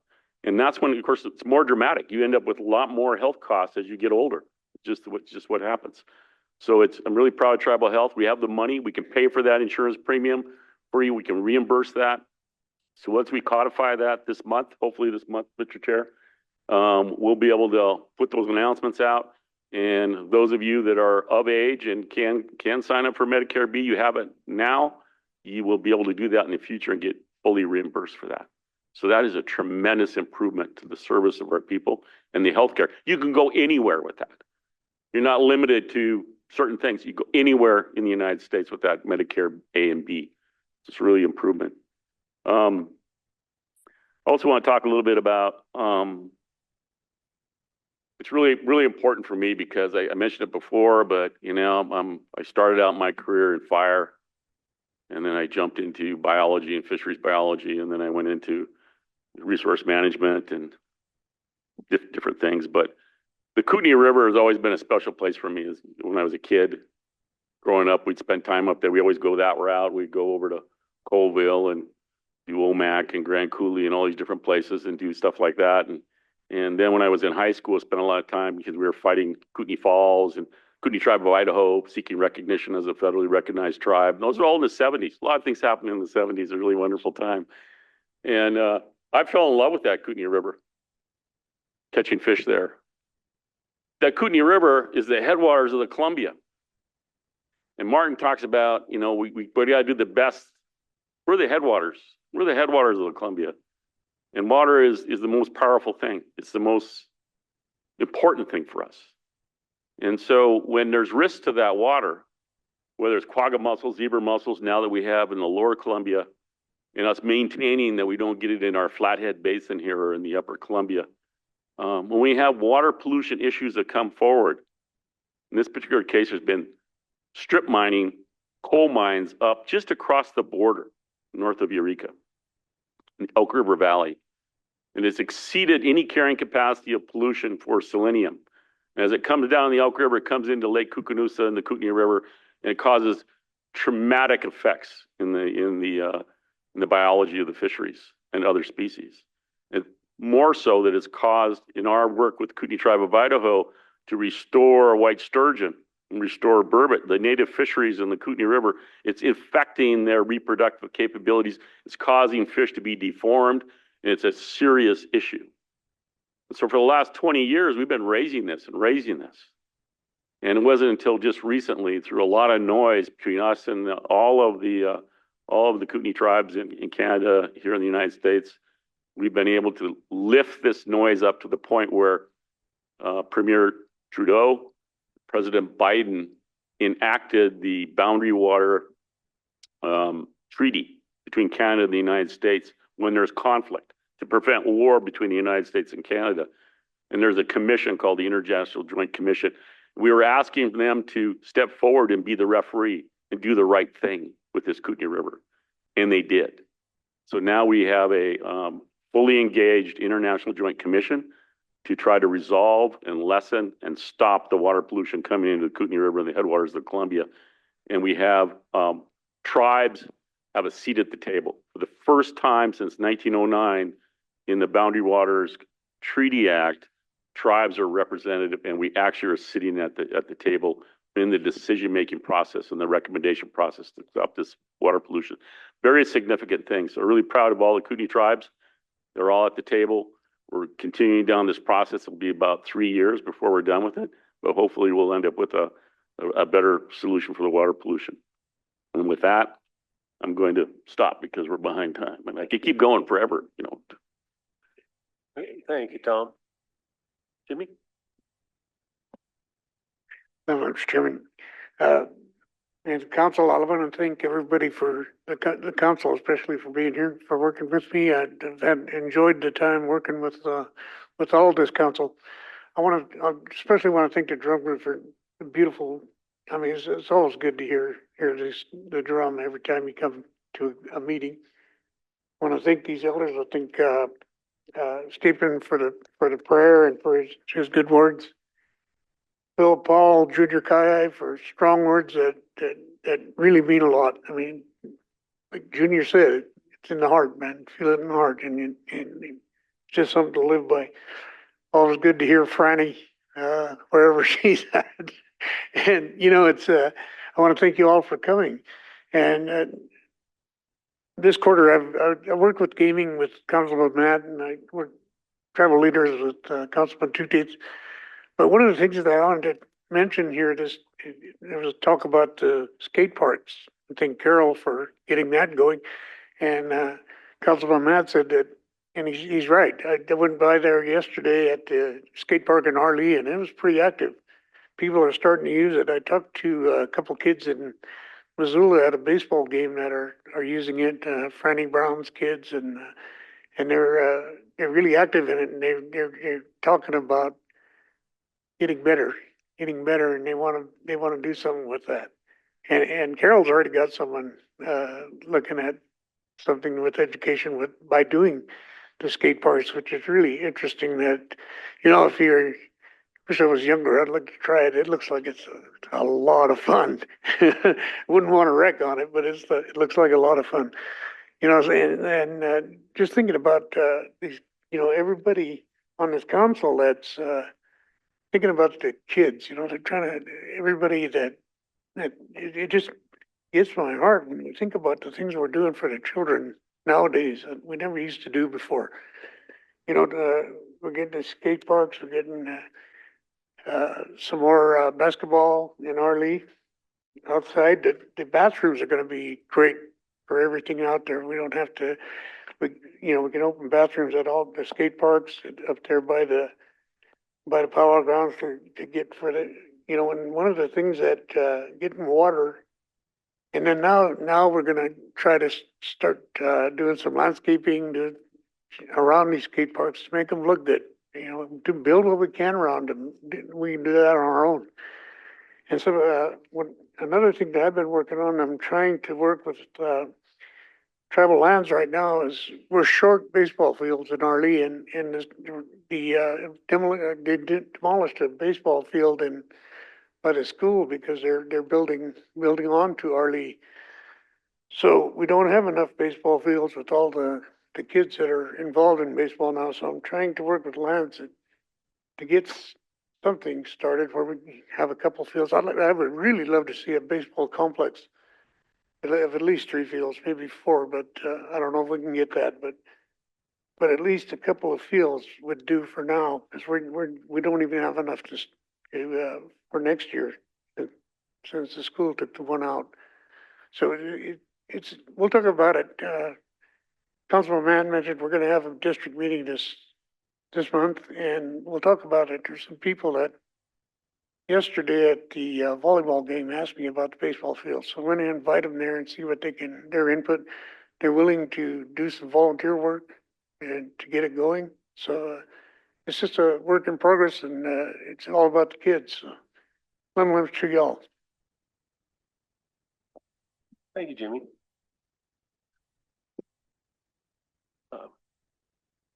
Glad to see everybody here. I want to thank you, Stephen, for the prayer. Thank you, Yamansu. That drum moves the heart. Thank you, elders, for your words. Truly appreciated. I don't have lots to add to what's already been said, but got a few concerns. I've participated in a committee that's written rules for what's called the Progress Act, which is a law that was written to enhance our 638 compacting and contracting, and it's been frustrating at best. I'll tell you, working with the federal government has been an education for me that I had never had before. And we have right now probably a half a dozen issues that need federal action. And they're all stalled out because of this election. Totally stalled out because of this election. And we've been working for 2 years on writing these rules to help tribes compact and contract more efficiently and better. And if this election gets in the way of preventing these rules coming down in December, we lose all 2 years worth of work. And so the frustration is huge when it comes to any issues that we have at the federal level. I know Zach is involved with one, and so that has really frustrated me through this quarter especially. Tom mentions the selenium that we have in the Kootenai River and the Kootenai, and at the same time that we're arguing about pollution in the rivers, there's a discussion going on about the Columbia River Treaty, and that it's a treaty that was written, I think, 50 some years ago, and it's being rewritten right now, and it basically looks at our water for specifically 2 reasons. It looks at our water in terms of flood, and so flood control, flood risk management was a major issue for the treaty, and then power production was the other issue for the treaty, and it ignored the environment of the river, the life of the river. It actually ignored that. And so we've been working very hard to have at least some say about the life of our river. We're the headwaters of the Columbia, and we're the start of it. As you probably all have seen in the news, that there's been big talk about reintroducing salmon throughout the Columbia system, and especially talking about removing dams from the Snake River. So the discussion has always focused on those downriver tribes and those parts of the system, and they've ignored us. As Tom said, we haven't had a seat talking about pollution. We haven't had a seat talking about the treaty, but we've been arguing hard, and on this round of treaty negotiations, we've pressed hard to have an indigenous body that can at least make recommendations about the life of our river. And so I'm glad to say that we're getting that in place, and I'm hoping that it moves forward to influence this treaty so that it not only deals with flood risk management and power production, but it also does it in the context of keeping life in our river. And so those are 2 of the main issues I've been dealing with this past quarter. And then the one other thing I want to mention is, as I'm glad to see the discussion about enrollment happening again. You know, I look at that discussion, I've been watching it all my life, and that Tom talked about Medicare B. Well, I turned 65 this year, and so I've been watching this throughout my entire life. And the one thing I want to say there, in conjunction with the discussion about enrollment, also about the responsibility we have to our community. I taught across the street for 25 years at Salish Kootenai College, 17 of which was in the Native American Studies department. And, you know, throughout my life, throughout my time at Salish Kootenai College, throughout the time here, people always talk about the 7th generation. The 7th generation being an important concept. And I don't know if you all know why it's the 7th generation. It's an important thing to me. 7th generation, if you look at yourself, You know your generation well. You know your parents' generation well. You know your grandparents' generation well. You know your great-grandparents' generation probably pretty well. I didn't have the opportunity to meet my great-grandparents. They actually started the ranch there over on the west side there at Markle Hill. It was Jasper Wilson. They called him Wilkes Markle and Rosa Markle. So Markle Hill is named after them and Wilkes Gulch is named after them. I didn't have the opportunity to actually meet them, but I know them quite well. And in teaching classes, I'd always ask the question, how many of you have known your great-grandparents? And the majority of students that went through my classes had met and knew and intimately knew their great-grandparents. But nobody, I think I had in 17 years, I think I had 2 people that talked about ever knowing their great-grandparents. And so there's a real line drawn at the great-grandparents. At the same time, I taught folks that had kids, taught folks that have grandkids, even taught a great-grandmother in my class. And I hope that most of my students have the opportunity to know their great-grandchildren, but not many of them will know their great-great-grandchildren. And so when you look at that, you look at you're actually the middle, the heart of 7 generations. You knew 3 generations before you, and you will hopefully know 3 generations after you.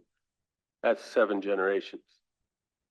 That really shows the community that you find in tribal life, 7 generations. And it doesn't stop there. I grew up knowing that I had to respect my aunts and uncles, just like my parents. I grew up that way. And I grew up knowing that anybody that was in the generation of my grandparents, I had to respect them as well. And the same with great-grandparents. And so that community is built not just with 7 generations with you at the heart, but it grows throughout your community. And as you look to the other side, I know my children well, and I've helped them grow up in the best way I could. I've known all of their friends and dealt with their friends as well. I now have 2 young grandsons, and I'm trying to carry on that information to them. And I hope to know my great-grandchildren. I do hope to be able to pass that on. And so the final piece to the story is that I am the heart of 7 generations. I have a responsibility to make sure my great-grandchildren know who my great-grandparents were, to know that intimately. And it's a bigger thing. I have that same responsibility to your children, to your grandchildren, and to your great-grandchildren. And that's where I hope this enrollment discussion will go. I have that responsibility to that whole group of people, no matter what their blood quantum is. And I'll stop at that. That brings us to our session in the day where we honor folks. And so the first folks we'll honor are the individuals recently retired, and I've been given the honor to acknowledge those folks. Individuals recently retired are Patricia Claremont, Margaret Maggie Good, Orsino Walker, Nancy Shaw, Gail Fyan, Gigi Kayai, James Keenan, Sylvia Amesback, James Westerman, Chloanne Westerman. We so appreciate your service.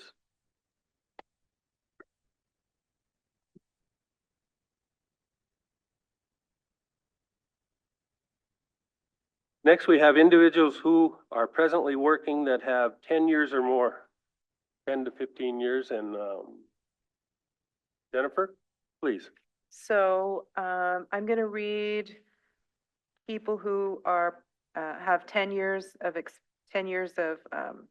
work here, work experience at CSKT, and I just wanted to say thank you to these people because you do the work of the tribes. You help serve our people, and everyone on this list plays an important part to make sure that the work of our people gets done. So thank you. Dan Adler, Stephen Acey, Brianna Birch, Louis Kayai, Shyla Collicott, Tracy Couture, Deborah Dennison, Rose Derglow, Desiree Fox, Geneva Gates, Danielle James, Veronica LaForge, George Madman, Cato Matt, Catherine McDonald, Randall Peak, Susan Viegas, Charles Van Guten, Nicholas White. Are you next, Martin? I am, Mr. Chair. Thank you. So the group I'm introducing, Willie Andrew, Billy Bear, Kia Birdsbill, Evelyn Charlo, Patricia Crochane, Andrew Kosher, sorry, Taylor Diggs, Alex Finley, Shauna Freelander, Shara Hoskinson, Desmond Joseph, Elizabeth Lask, John Molitor, Adam McDonald, Cody Morjo, Susan Perez Tennis, Marvin Salloway, Rebecca Van Main, and Patricia Kayai. Thank you all for your service. Thank you, Martin. And definitely thank you to all of those folks. Vi, And I hear you have some honoring to do yourself.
Thank you, Vi.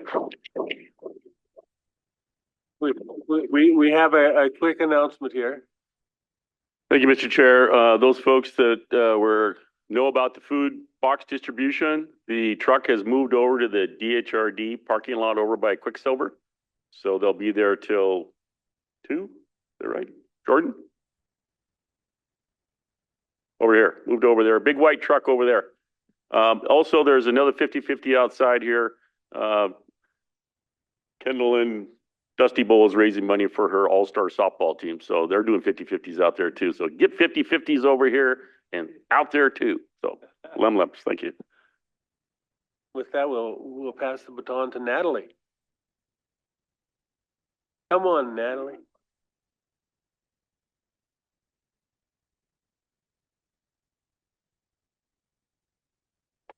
Come on up, Sylvia.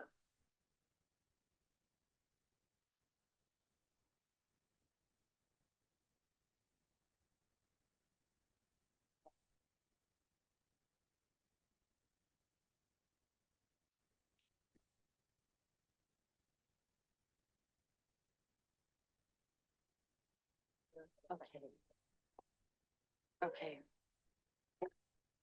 I've been asked to say a few words, and trust me, they will be few, in regards to this awesome lady that's standing next to me.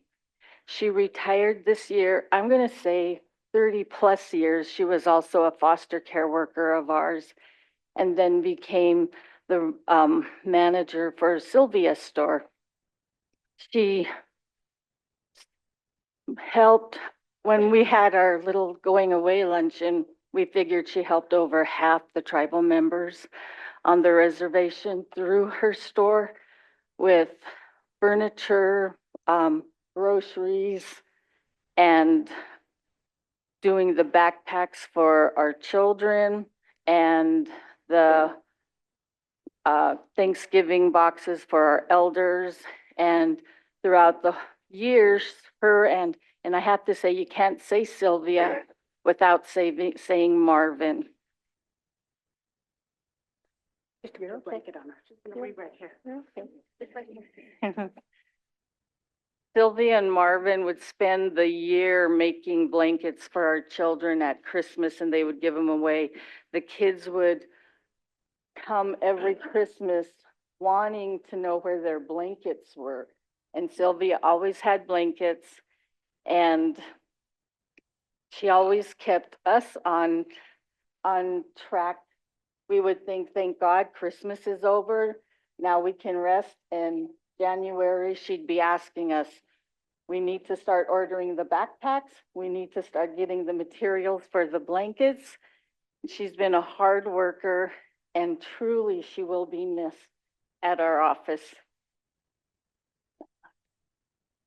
Thank you, Sylvia.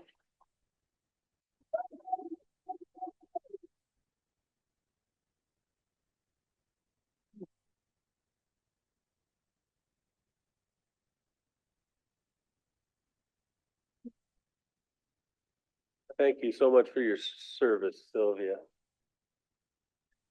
Zach, hand off to Zach.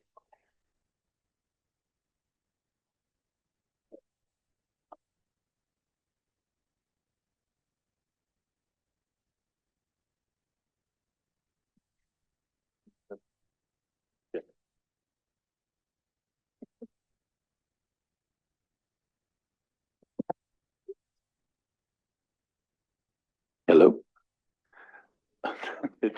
This works a lot better when I have a microphone. Hello, my name is Zachary Conco Campbell. I'm the general manager for Mission Valley Power, where we're bringing the power to the people. All right. I always bring up the accent.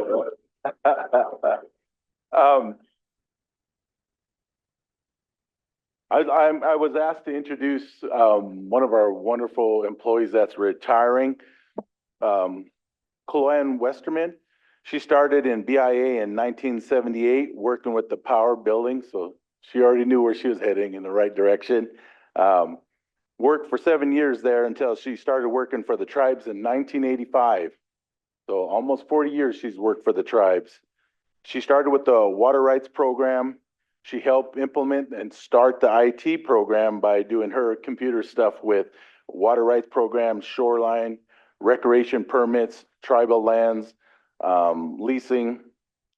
While working with CSKT, she has worked with Natural Resource Department, IT, ECS, tribal lands, and finally, after all that experience and all that development, she had the opportunity to move up to the big leagues. She moved into central accounting, and that was one of our great assets at that time. Vi had provided some training. You know, they worked together to get a smooth transition. But this was something I've seen Chloanne's work. When I started in 1994, you know, in finance, you know, you get to see a lot of the workers out there, and you get to see their abilities. And she was one of the ones that I saw early that understood accounting and understood the importance of accuracy. So, you know, there was a couple times I've asked her to move over to central accounting, and she was still trying to, you know, get all the experience she needed, and she kept working, and she said, well, the next time. And then the final time I asked her, she said, yes, I will come to central accounting and help you guys, you know, transition. And we were sure appreciative of it. You know, that's the one thing we do. That's important to us. You know, earlier when we talked and you heard all our elders and all our people talking about the things that we have to do to make things better for the tribe. That's what we do. We continue to bring up and develop. You know, it's just great to hear that all the council people with their projects that they're trying to get implemented. That's how we should do it. We should always have something. We should always be developing. We should always try to bring things up. And Chloanne is one of those people. She believed in the tribe. She believed in doing things right. She believed in following the procedures and protecting the tribe. You know, the whole thing about all the stuff that we do here, everybody understands we only get one shot at it. So we got to do it right. And we're always looked at, and everything is always, you know, there's always somebody out there watching. And we all know that. We all understand that. But, you know, that was the thing. I've always believed that we have the people that can do it. And as long as we have to get the training and as long as we learn, I think we can do it. And so, like, you know, back to Chloanne, she was one of those people I seen. And I seen a lot of people from my position, and she was one of the best. Thank you. Oh yeah. Thank you.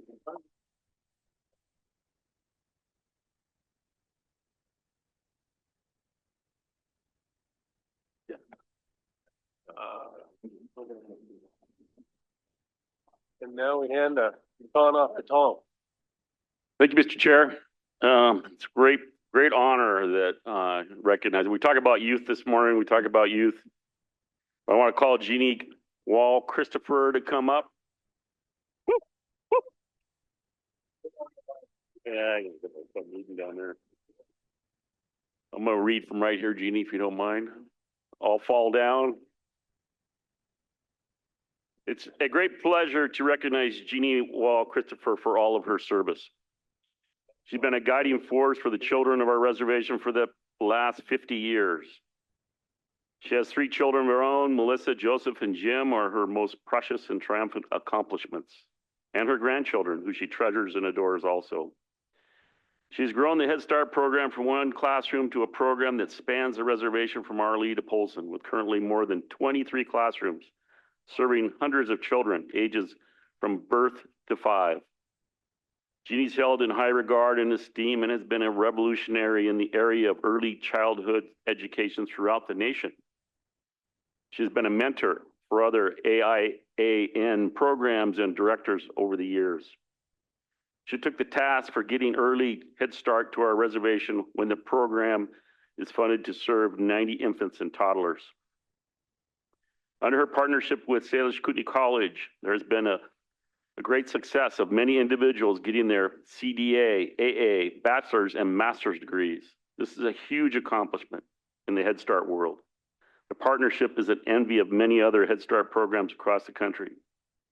Through highs and lows, she's always kept the guiding light of providing quality education for children and families. Her standards are always far and above the requirements asked of educators. She has had many partnerships with world-renowned pediatricians, educators, and entertainers.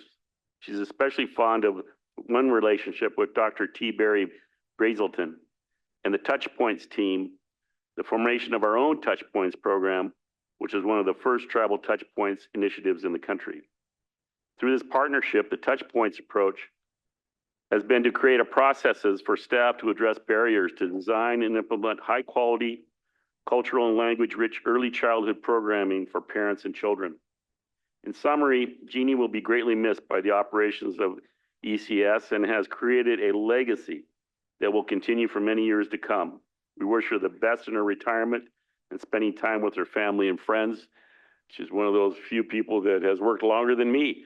And I really appreciate Jeannie's years of service. And indeed, she is beyond doubt a true leader in early childhood services and Head Start in this country. And there's so many people that she has affected their lives, and it's so critical that point start for our people is so critical. And so she knows children that are now grandparents and beyond. So she's really touched everybody. And thank you so much, Jeannie. Thank you, Jeannie.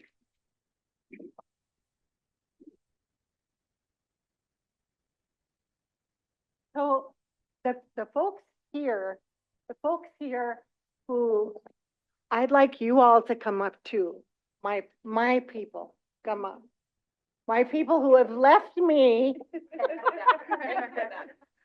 Please come up, because you're, yes, only after many years, but, and look at these folks right here. These folks do the work. These folks do the work, and they do the hard work. Except I'm losing my blanket. Yeah, I think they want to. So, okay. So please, when you're praising me, know that all these people made a difference. All of these people and more people made a daily difference in the lives of children. Sorry, we're trying to. Families here over on this. Yeah, I know. Okay. Okay. And we're depending on most of them to continue. Yeah, that's one of the great things of a great leader in a program development is surrounding themselves with great staff and people to carry out the mission. And that's what you've done. Is there anybody in this room that hasn't been affected by Head Start? Raise your hand if you have. Thank you.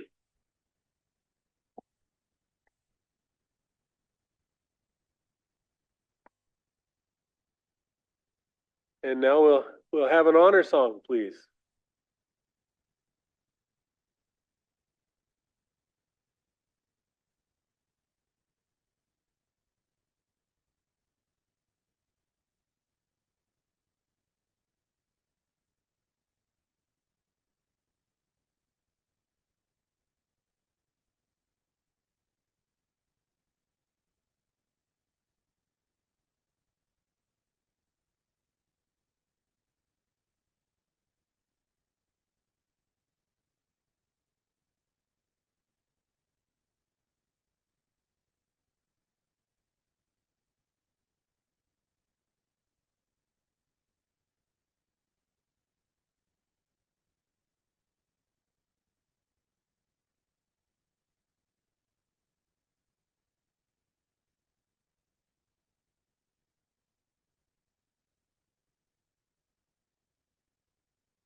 Has a-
And one more announcement. Please grab cake for Jeannie and everyone else's celebration. It's in the back. If you don't take it, I'll have to eat it all and get really high blood pressure and sugar. Help me out. And we're on break.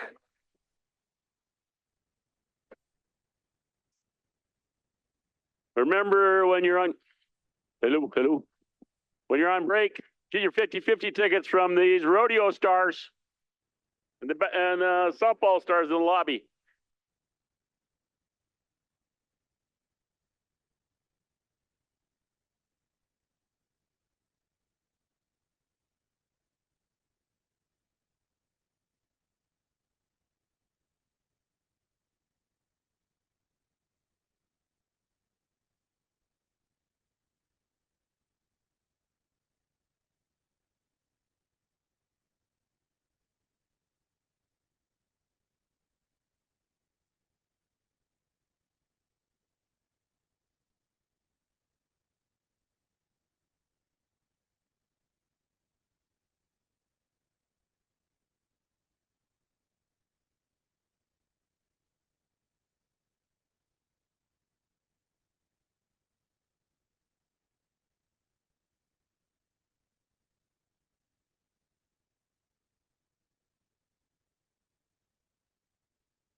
I want to make sure everybody knows that you can sign up for the open mic.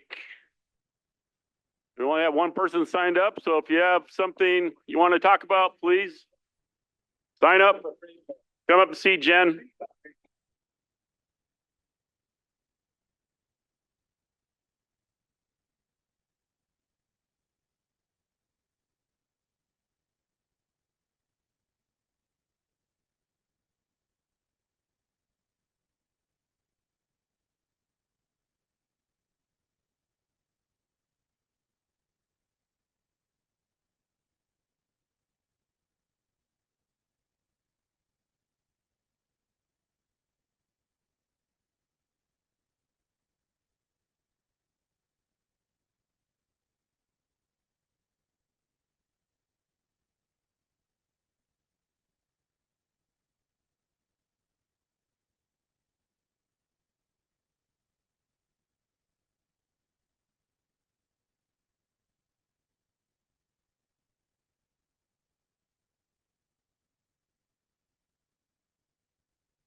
Got a little more to the agenda today, so thank you all, and we'll get after our report on the Elmo Travel Plaza with James Bible.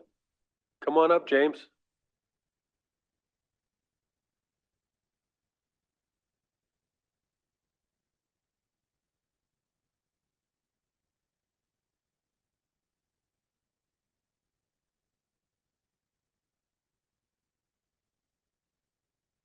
Welcome. And I guess it's still morning. Yeah, good morning, council. Good morning.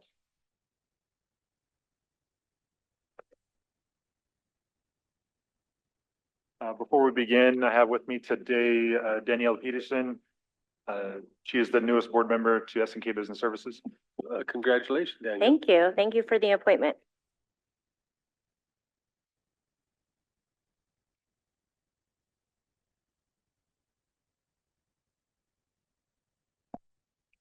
Before we begin, are there any general questions you guys may have about the current process at the moment, or are you saving those till the end? I was hoping we'd hear from you and then probably questions afterwards. Sounds good. Okay, just a brief update on the Elmo Travel Plaza C-Store. We are currently about 60% done with the business plan, 80% complete with the feasibility study. We got approval last Wednesday from the lands department to continue with the traffic study without a business lease in place at the moment, which is really huge. The traffic study costs between 30 and 70,000 to complete, and we are working with MDOT to complete that process for the permit or the easement to create a safe traffic pull off, turn off for the travel plaza. The project timeline is complete once we complete the traffic study and all the requirements for MDOT. And that is what I have here. And it is a step-by-step process from market research all the way to turnkey doors opening, grand opening. The total build is estimated between 8 million and 12 million. It includes the general store, a laundromat, RV locations, entrepreneurship shelters, diesel overnight parking, a trucker's lounge, gift shop, and informational area. And that will take place at the corner of Highway 93 and Highway 28.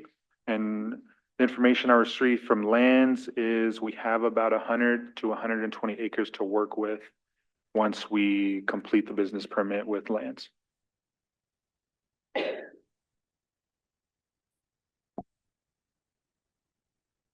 Questions? Go ahead, Tom. Thank you, Mr. Chair. Well, not a lot. There's been a few tribal members that are interested in the recreational marijuana retail business. Would there be a spot for that potentially in the travel plaza? Yes, with us working on the cannabis project also, we can add a portion or a section for recreational marijuana at that location.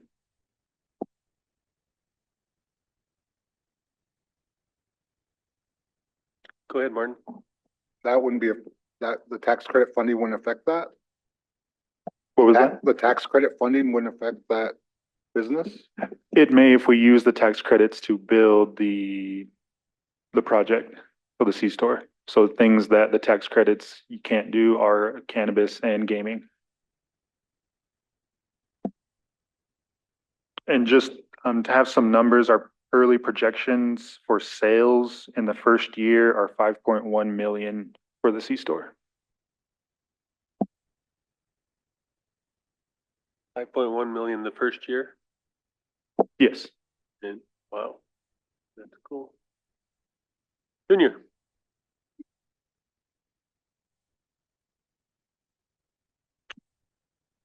Can you hear me when I'm on the mic?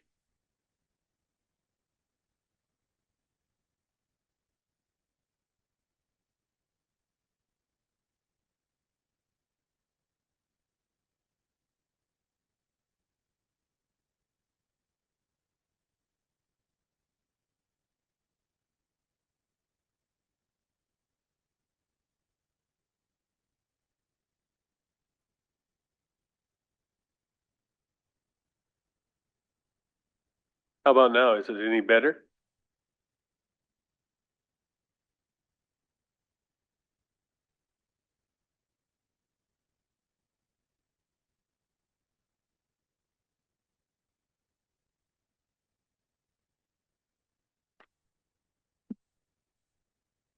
How about now, Junior? Thank you. Oh, James, I was wondering if you could just outline the basic timetable, what you're thinking it might be.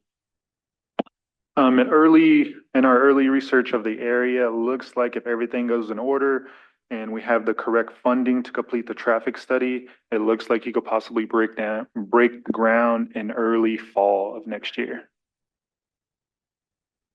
Fall of 25. Fall of 25. Yep, depending on funding, it could happen sooner, it could happen later, but that's the center I like to keep my mind on is fall of 25. Any other questions for James? Junior?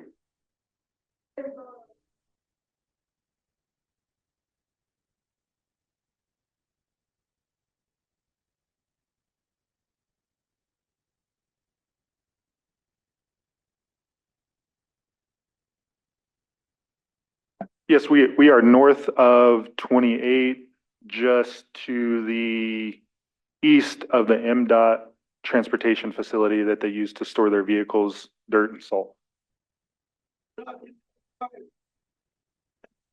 Hey, substation in that area, you're not there.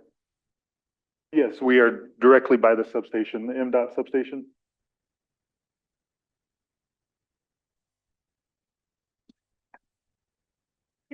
The substation's the electrical substation. You're on the other side from the electrical substation, right? Yes, we're on the opposite corner of the substation, excuse me.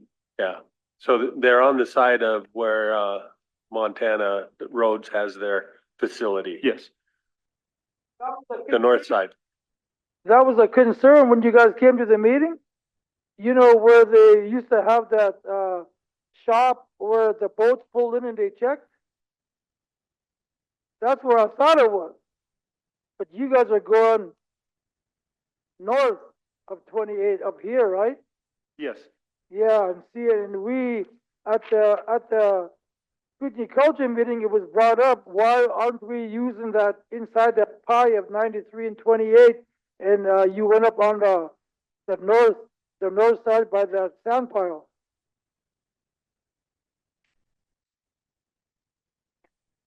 Yep, that's right. Yeah, so there was a concern of, not being in that little pie, the pie where, you would be what, east of that substation, but not on the north side of the Highway 28. I guess the question basically is there a reason why the north side's better than the south side? North side, there's more room for expansion. We have about 120 acres approximately we can use from lands for future builds. Because the idea for us is to build in 3 phases. 1, C-store, 2, the RV, and then 3, build on the laundromat, but build to scale in the beginning. Other questions? I know part of the discussion when they made that decision was, as we understand it, that there's a, underground drainage on that side there that kind of ties in with where the, Custada building is. And which is one of the reasons why the issues that, because it's a wet area, Custada keeps slowly sinking, but, I know that the other side of the highway was, gonna be difficult to construct on, and we would be dealing with the same issues, with the other buildings, so that's what I understood. Thank you, James. Yes, the reason we decided to move north of 28 and not directly east of the substation near Elmo was it's so close to Elmo's water supply. And in the event of a, oil spill, tanker spill, leakage of gasoline, I'd hate to contaminate City of Elmo's water supply. Other questions? Well, thank you, James, Daniel. Thank you. Appreciate your time. Appreciate you coming in today. Thank you. Jordan.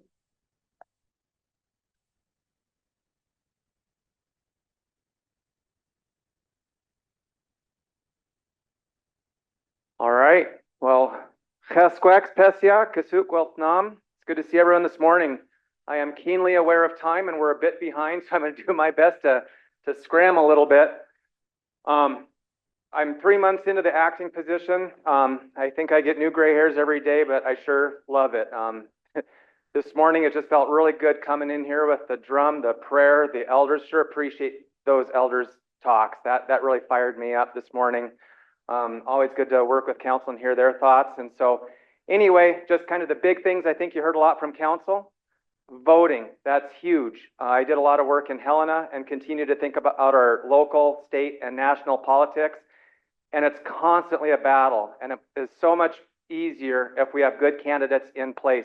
So I wanted to invite Erica Shelby to come up here and just kind of give a quick rundown of what we've got going on for Get Out the Vote and how you can get more and more involved.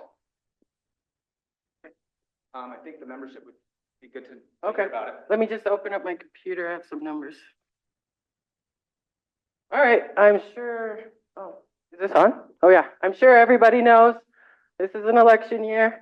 We're hearing nonstop political ads. We only have 31 days left. We're 17 days on the job right now, and we have 361 unregistered registered, and then we have over 700 reactivated. Now that's been an issue, so we need everybody to be checking your registration because there are new laws in place that suppress our voters. So what they do is they purge you from the rolls. If you didn't vote in this primary or you missed any mailings from the county, you become inactive. If you do that consecutively, you're then kicked off the rolls. So last time we actually had a record turnout. We had 6,400 people registered, including 1,500 tribal members from other tribes. And then the rest were our people. We had over 3,000 turn out to vote in the midterms. But we need to do better than that. We were at 48%, and we're not getting close to swaying any elections. But that's our power that we have as voters. If we could get to 70% just here, we would help sway a lot of the statewide elections as well as our local candidates. We are a nonpartisan effort, but I do want everyone to know that we do have 2 tribal members running, one in House District 91 and one as a senator, Jacinda Morjo. And then we also have a tribal member from Blackfeet who will cover part of our reservation here, running as well. So we need help. Oh, Philip don't like that. All right, so we need help, and we only have 4 more days to early register. What early registration means is that I can come to you, give you a reg card, help you fill it out, and then bring it to your county office for you. Now, we finished most of Sanders and Missoula County, so this weekend we're focusing on Lake County. We're going to be we have 4 teams of 2 out right now this morning. They're going to be hitting Pablo, Polson, and Ronan all weekend. And then we're doing another training at 2 at SKC. If you want to help out or learn how to canvass, learn how to get people registered, you can come over. It's about a half-hour training. And then you're able to take our reg cards, go out, get your family and friends registered. Just getting the word out is going to be so important. There are a lot of things that are critical to our tribe and our tribal government that are on the ballot this year. And just having that influence, that's what will get our legislators to pay attention to this area. When we want to carry legislation through that helps us here, that's how we do it. This is when the time that we can recognize our power. So we have, like I said, we have 361. We have a goal to get to 1,000 by Monday at 5 p.m. So you can let everybody know. I'm the contact directly, and then we have other organizers out there who are all on the network of canvassers. So you can call me, give your friends and family my number, 406-240-8229. Text, call anytime, day or night. And also, we will have some absentee events coming up in the future as well. And we're hoping to get the word out about that because we're going to need to collect absentee ballots. Of all the people we've registered, only 4 are not getting absentee ballots. Some people like to go in and vote, and that's okay. But for those who are getting absentee ballots, we had about 3,000 that didn't get sent back last time, and we can't have that again. That was a midterm election. This is a presidential election, so there's a lot more at stake here. And we have 31 days left. So if we could get any other volunteers, any other help, if you just want to get registered, we're always here. So any questions from anybody about voting?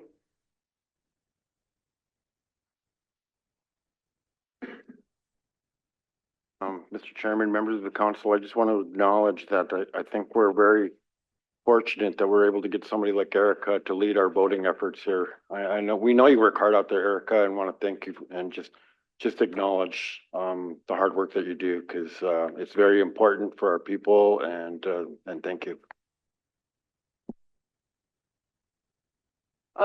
Did you get a chance to ask them? I just thought we could take about the change of duty. Bring it up. We are encouraging everybody to get out early. Like what happened in Nevada last election, the big snowstorm, nobody made it to the polls. I just don't know if we can trust the weather here in Montana.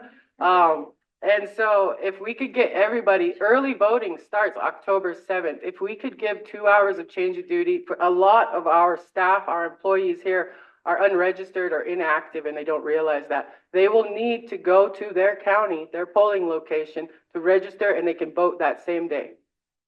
So if we could get that, that would be very helpful. Yeah, after October 7th, and then all the way until the day before the election, they can vote and register in person.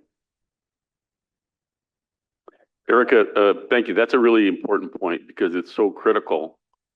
If you wait until the actual November 5th and something happens and you don't get a chance to vote, you missed it. Right. And so the absentee ballot, the mail ballot's important and, going to the election office starting October 7th. Right. And voting in person is that second way you can do it and make sure your vote's counted. And we've been spoiled with COVID. We had automatic absentee ballots for every registration. It's not like that anymore. They've lifted that. So a lot of people don't understand that if they were signed up for an absentee and missed a mailing, they're no longer signed up for that absentee.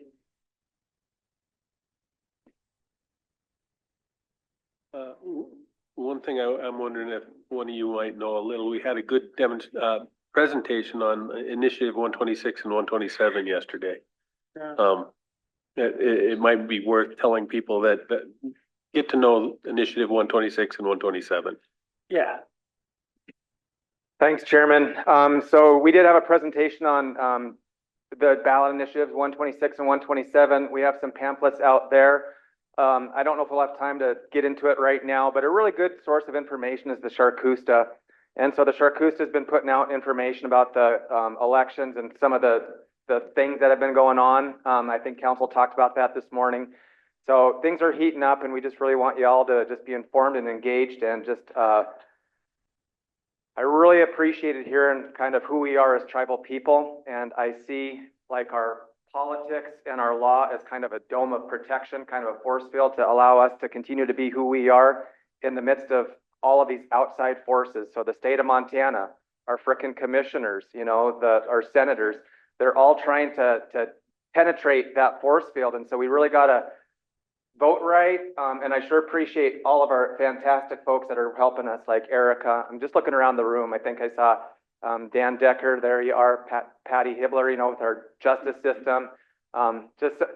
We had some legends today up here too. So it just makes me feel good to be part of that. So anyway, I know we're behind. Any questions for Erica from the audience? And I know they can catch you afterwards too. Yep, So. I got reg cards. We'll check you right now. It takes 30 seconds. Yeah, so that will come after October 7th. So our focus right now is just early registration, but we will be focusing on low propensity voters, and they are one of our demographics. We've gotten most of the elders registered with an absentee ballot, but for those who are unregistered, who we may have missed throughout this part, yes, we will be offering rides to their individual polling locations. Yeah, yeah, Junior. So if you get the absentee, yeah. Get one, get to fill it out, can you go to the poll and vote? You can, but it will be provisional, so it won't be counted till the end. I mean, it's the same, but you can't do that at your individual polling location. They'll send you to the county. And these are all rules that have changed the past 3 elections. There's a lot of suppressive legislation that comes out of Helena, and I just want the council to be aware that we can watch things like this, and then we can see what it does to our voters, and then hopefully we can put forth some legislation that can help us get out there. So. There's one bill, you got 26, which does away with party lines.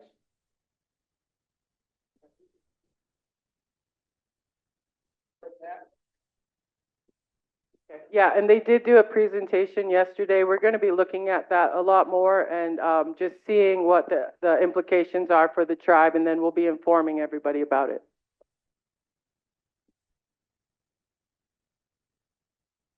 All right, well, thank you, Erica. Sure appreciate that. And then just quickly wanted to have Dana come up and talk about our food box distribution. I think council mentioned last time it would be really we have a USDA grant to purchase local organic foods, a lot of which is our own. And so we're doing a distribution right now. And so I'll let Dana talk to me about that.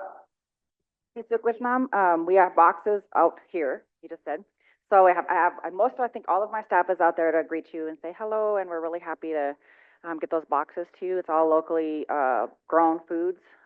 With the LFPA, the foods have to come, I think, within 400 miles. All of it's pretty local, so I'm excited to have it, and excited to be working this program for the people. So that's what I have. Thanks. I really asked Dana to keep that short, so couldn't have done much better than that. But that is some good quality food out there for the membership. So go grab a box on your way out. I think they'll be there till 1:30.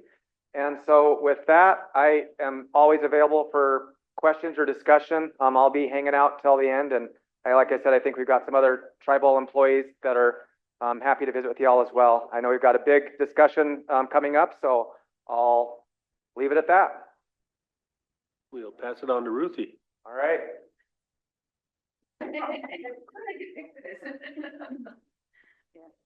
Okay, watch my big. This is our schedule. Okay, I just wanted to invite all of the members that are present. Daniel. Sharp Junior, PJ, sorry, Peter. I don't care. I don't know, we're really supportive.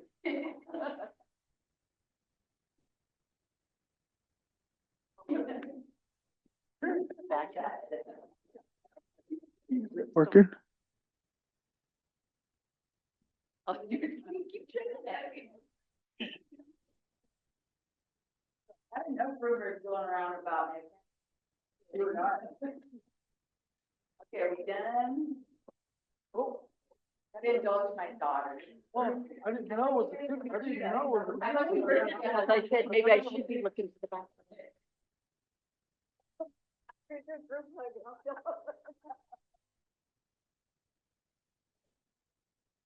All right, okay.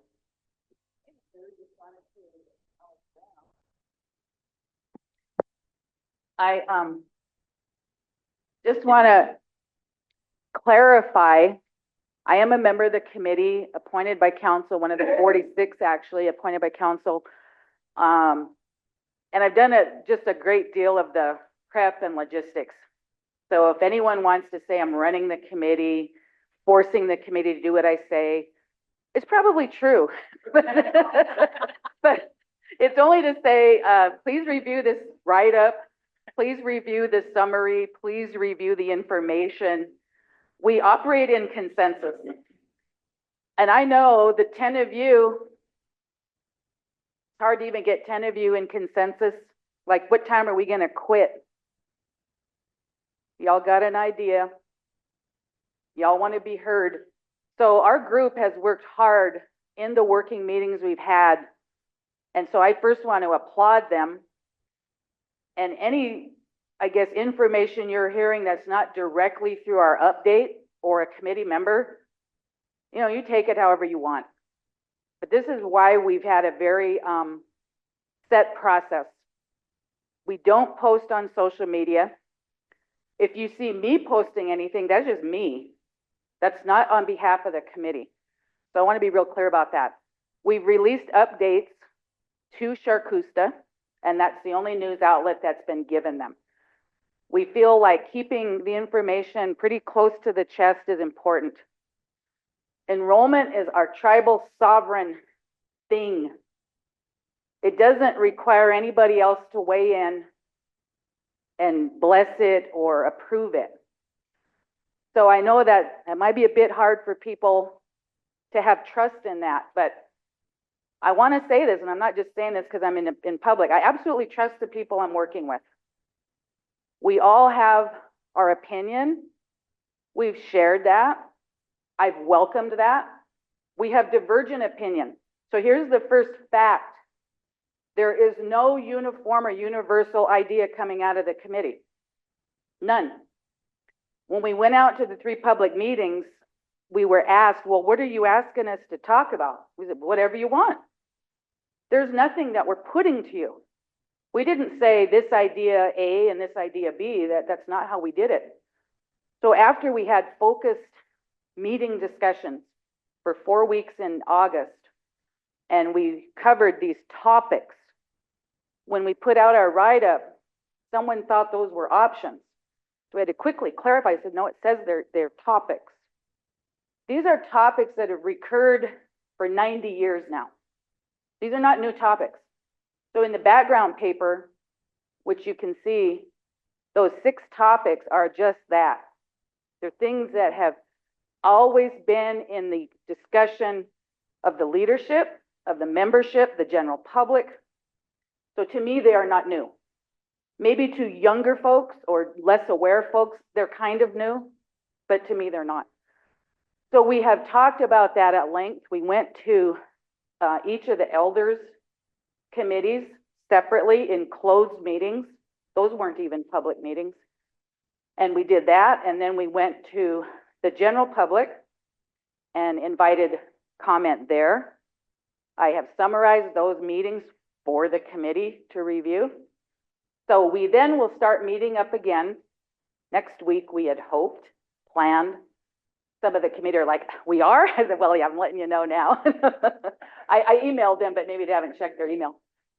So this is where we're at because we're trying to meet your deadline that you imposed of December of this calendar year. What we will come up with, we still don't yet know because we're still compiling the public comments, which, plug again, open through November 1st. Email comments@cskt.org. Write a letter to tribal complex, tribal enrollment, whatever you want. Don't put enrollment. It might go to the enrollment office. Put enrollment comments, box 278, Pablo. Bring them to one of the committee. Bring them into the front desk here. And so once we get to that point, we'll have kind of this last review of comments, and then we'll kind of know where we're sitting. I think you now hear Ruth Person, UO7268. There is two things that must be amended. They're simple. You don't even have to think about them. The first is to remove the review of the secretary. That's a done, settled thing already. We just happen to still have the language in there. I want to see it gone. I don't ever want anybody to read our Constitution, especially our members, and say, this isn't up to us? Yeah, it is up to us. So let's get those words out of there. I think Mr. Decker or one of his competent staff can craft that up in a heartbeat, put it on the ballot, we'll all vote for it. The only way to do is vote for that. The other one is the omission that has been there since 1935 on Pend Oreille. We don't have that in our membership article. It says Salish or Kootenai blood or both. Completely removed one tribe. And that's wrong. Shouldn't have been done that way. Needs to go in there. I don't know if it's Pend Oreille or Cuddly Spa. The other idea that cropped up in kind of infrequent comment, probably just because I listened for it, is let's call ourselves by our tribal names correctly. Mr. Finley just put forward he wants it to be the Sanka Culture Committee, not Kootenai anymore. Salish Cuddly Spa changed a while back. And this is what we as tribal people should do. Affirming our correct identity. That's another no-brain change. It sounds simple, I know. Mr. Decker's going, it's not that simple, Ruth. It still has to be voted on, which, you know, is a process in and of itself. But as I said, our point today was just simply to bring you up to speed officially on what the committee has done, or the advisory group. I kept calling even ourselves the wrong thing. You took action and said you were appointing a tribal member advisory group. So now I had to like retool that reference and quit calling us the wrong name. You know, it's important to be clear and specific. So I think some folks have gotten a little distressed with our process, with what kind of ensued after the council took action. But I commend you all for kind of staying back from this as you pledged to do, because council has all the power in the Constitution to do whatever it's going to do within the limits of that. And you intended for the advisory group, as I saw it, to do its own thing in its own way. So again, I applaud all the members of the committee who've devoted themselves to this process, and it's not done yet. And if any of them would like to speak, I'd like to invite them to do that. We also would like to have each one of the councilmen give us a written comment so we can see your view, because you're a tribal member. We don't want to exclude any comments that anybody has.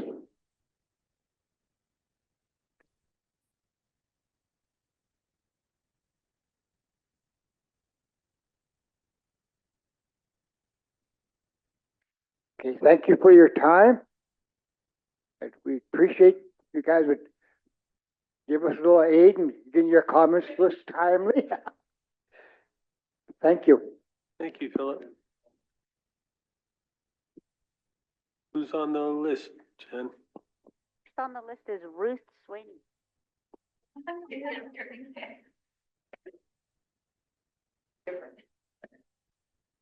Now she gets to yell at us.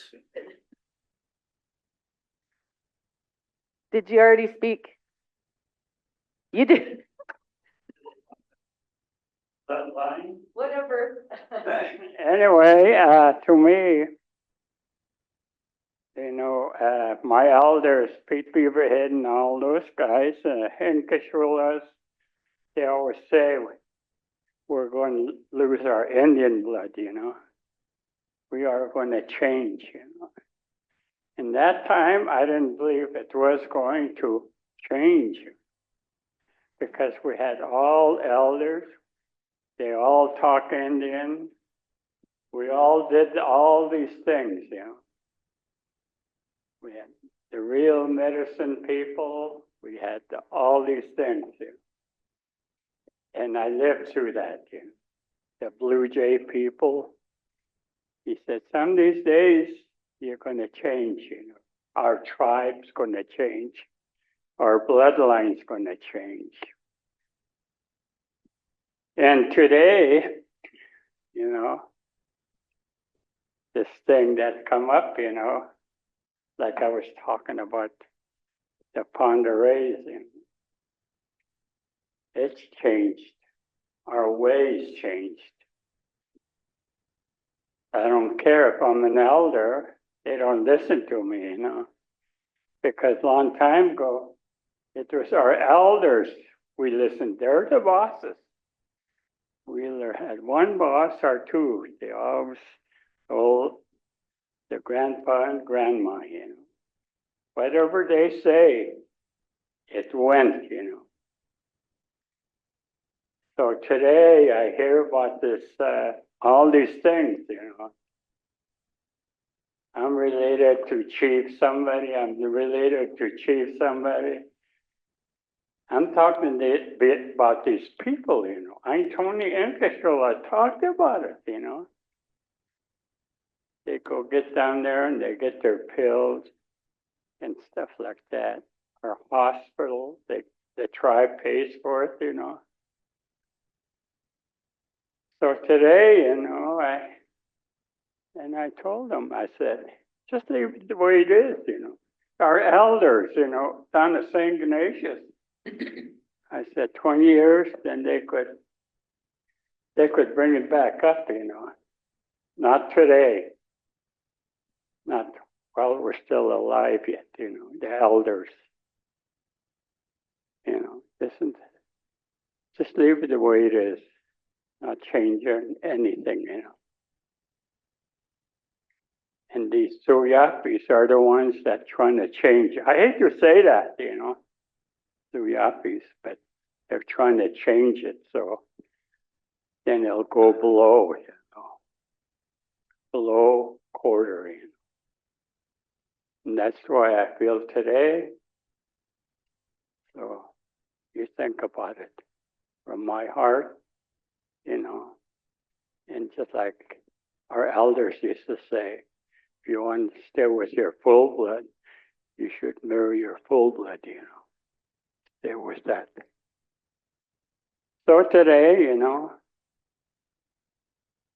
you have to think about it. And like voting for presidents, you know, you hear, every night I'm listening there. I'm listening to who's going to become, you know. It worries me, you know. The things that come out, you know.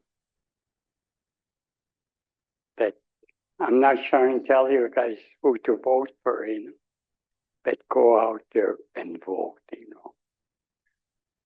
Because they said it's going to be so close, maybe your vote's going to count. Some people say, just like I used to say, oh, my vote's nothing, you know. Why should I go vote, you know? But I do go vote all the time. But that's all I got to say, so.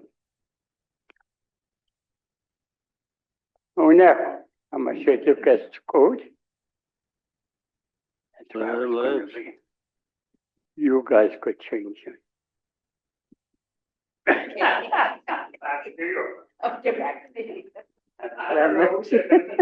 Lemon, I gotta check first to make sure I am. That's it. huh? Oh. Okay.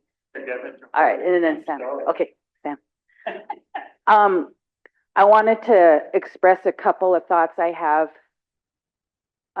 First of all, the plans or the need for elder care. First, like I guess it would be called adult daycare, long-term care, assisted living. I'm in a personal situation of caring for my mother, who is now 88, and her brother, Derry Dupuis, will be 90 next month. And so in her family, they're the longest living members ever. Nobody got that far. And it's set up kind of this reality for all of us that as our people are living longer, it's creating situations we haven't routinely had to deal with. We assume family can take care of their own. We assume that, you know, it'll just work itself out and we'll all pull together. And I know many of you personally have done this. And I applaud you and I understand completely what that takes. But as I think about the rest of our tribe and how not every family is positioned to do that. They're not positioned economically, they're not positioned emotionally or physically or for whatever reasons. And I have a lot of concern for that because we will have a growing, aging population. They will live a long time, have very debilitating issues, and they maybe cannot be cared for in a regular home. And I'm facing that reality every day now. Can I keep doing this the way it's set up? And I know there are others out there. So when we have done things like acquire the assisted living facility that we did, that's a great start. I urge you to think more. I urge you to, we're going to get to skilled nursing now. We're going to get to rest homes, skilled nursing, semi-skilled, whatever. The simple fact that people cannot safely or effectively remain in a regular home and family members not able to provide all of that care. So whatever we can do to do that, we are capable of doing that through the agreement we have with Indian Health Service. We can proffer to do those types of services. Our task would be to plan and then figure out how we fund and operate those. Once something like that begins, it's really hard to pull it back. So we have to be really thoughtful about how we're going to do that. But I urge you to think about that need, that very pressing need. I'm thrilled to hear Mr. Bible's description of that development in Elmo. That's one that's been talked about ever since I was a kid. And I think it would be careful, if it's carefully planned and executed, there's no environmental issues, be a great addition. That's the first thing I thought of, and have they done a NEPA evaluation of where they're doing? As soon as you talk about fuel station or fuel, you're setting that up. We know this from past development. So I'm thrilled and happy for that. I understand the Polson development for the new casino. I watched Gray Wolf miss the boat, and I'm going to place this on this council, sorry. Some of you weren't even there yet. But Gray Wolf was underdeveloped and undershot, and it's lost opportunity and potential. That's the end of that. It could be doing more and being more, profiting more, but we chose a smaller development than what is there. I would urge you to consider adding to that development. Gaming has all of the information they need. I wonder why they haven't come forward with that anyway, even before the Polson expansion was thought of. In Polson, I mean, it is sad to say, I am probably the worst person on this reservation for disliking outsiders. Anybody that just shows up here, I don't like you. I mean, you know, what I don't like is that it's just a continual, my lifetime watching other people come here, displacing my people, displacing us on our own homeland. And if we accept that we're gonna have to have some development, whether it's to directly benefit ourselves, benefit the tribe as a whole, then let's do it for us and do it well and do it to capture those dollars that we know are coming and will never stop. It's a resort community there. The entire reservation, I'm calling it a resort community now, but up there it really is. So I would like to see a great big development up there. You need to stop looking at it as how much it costs. And instead ask yourself, if we don't do it, how much are we going to lose? That should be your thought in anything that we're trying to do. If it's worth doing, we're going to do it well. Don't underbuild that facility. Go beyond what you think it should be. And then you will get, I think, a truthful analysis of what can happen. I have every expectation it will succeed. And here's the radical idea. Once you have developed your new property there and you have a casino and a hotel and whatever else, replace Quatucknuck with housing. Even if you just renovated the 100 rooms into 50 apartments, you create housing for 50 plus people. Do our people deserve to live on a nice lakefront? Yep, they sure do. Why not? Who of us enjoys a lakefront house? Some of my family do. Not me. Not ever. I've had this idea for a long time. And I believe it was Adeline Sanders, when it was still being developed, it was called Cost Landing. She said, put some housing there instead of this hotel. And I never forgot that. I thought, yeah, why not? Since we already disturbed the area, why don't we make it be beneficial? I don't know what it'll cost. I'm not a business mind. You got to ask James or Velda or people like that, even Jordan. But it's like, think of that idea. Housing is an issue that is critical now to our tribe. It's the most critical thing we're facing, and it is setting up and impacting every single thing we're trying to do. How do we get people to work here, our own members or otherwise, when they can't even afford to live here? We cannot hire certain jobs in our tribe because of that. They can't afford it. My daughter relocated from Wyoming. She's holding on to the job that she has currently with the tribe down there under a 638. And she's living, my sister now has, I call it a commune. She's got her husband, their grown son, my daughter, my 2 grandkids living in their home. Thank goodness they can do that. What about other families that can't do that? There's many of them. Underhoused, inadequately housed, unhoused. My stepson, before he went to jail, was just camping outside. Single man, tribal member kids, kids in care, because he's not housed. I hope, whatever measures this tribe can take, and I'm not putting it on you guys to come up with the solutions. You put it on the people who should proffer the solutions to you, and then you can choose to make those investments. But that opportunity needs to be searched out and done something with, something soon. Any chance that we can have to do this, because it cannot and will never be accomplished by housing authority. That's this much of what's needed. Not even close. Most of us are not even served by that agency and never will be. So in looking at those 2 areas, like I said, very near and dear to my heart personally, the elder long-term care and housing. Pick just one of those, and that can be your running plank. But I didn't mean to bring that up. I told my sister, just make housing your only priority as you serve on this council. I said, you can at least say you tried. You tried to push for that need. And you should be happy if you could do that. What else? I think those are the only 2 things that come to mind. One more thing. Now I got to give you the scold.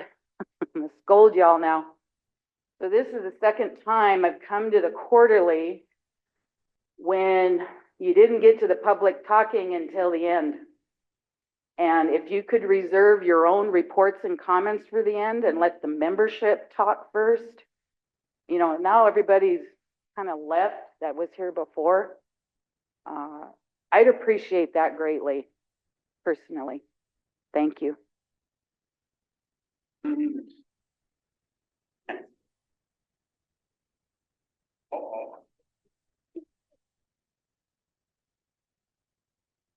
Lemlems, Bessia.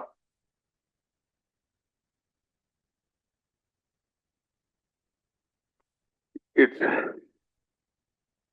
good to be home.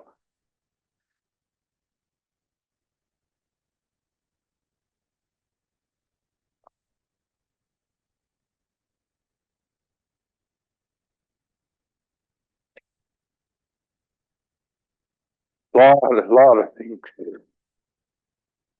that have been said today by the elders and by the membership.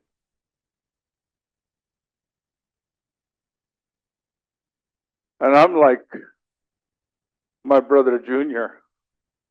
I call him my brother because our parents were like brothers.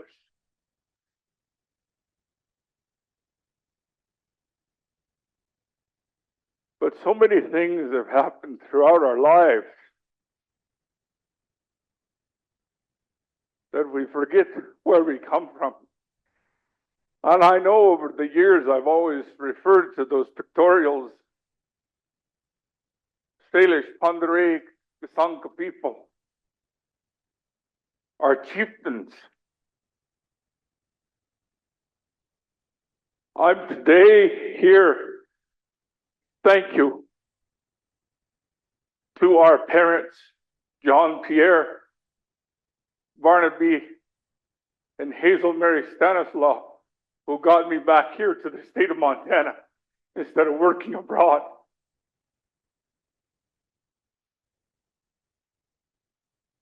I say that because I come from a spiritual family. I have all my life. Before our mother died, she told me never to go to a dance again because of jealousy, because people want to hurt me. And I believe her. I'm very cautious with people. And I've never done anything wrong but try to help people. Learn the Salish songs and the prayers since I was 8 years old by my mother. And people who are alive today who want me to sing and pray for them when they die.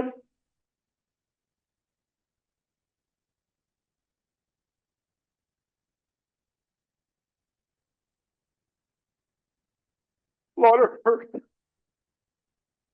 Our aunt, 98 years old, just this last August, Camas Prairie. She's glad I'm home. I'm not her son, but I'm her nephew. And she's glad I'm back at Walmart. Because our tribe didn't want to hire me back.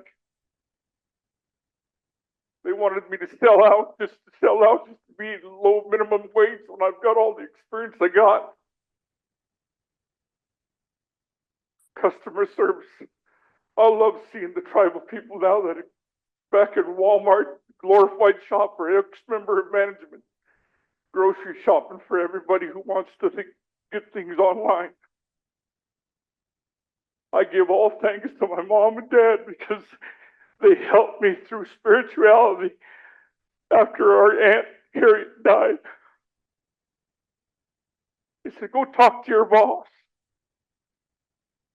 I procrastinated. Finally, I showed up at work and my dad and mom were right there. They were in my boss. The words they said to me were the words that came out of my boss's mouth.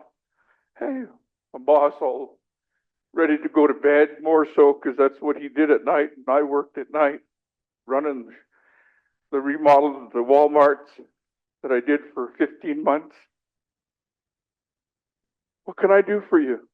Got something you need to talk to me about? Yeah, I need to get home. I need to be there for my family, my wife, my grandson, my people who are lost, my family that I've lost. I love my people.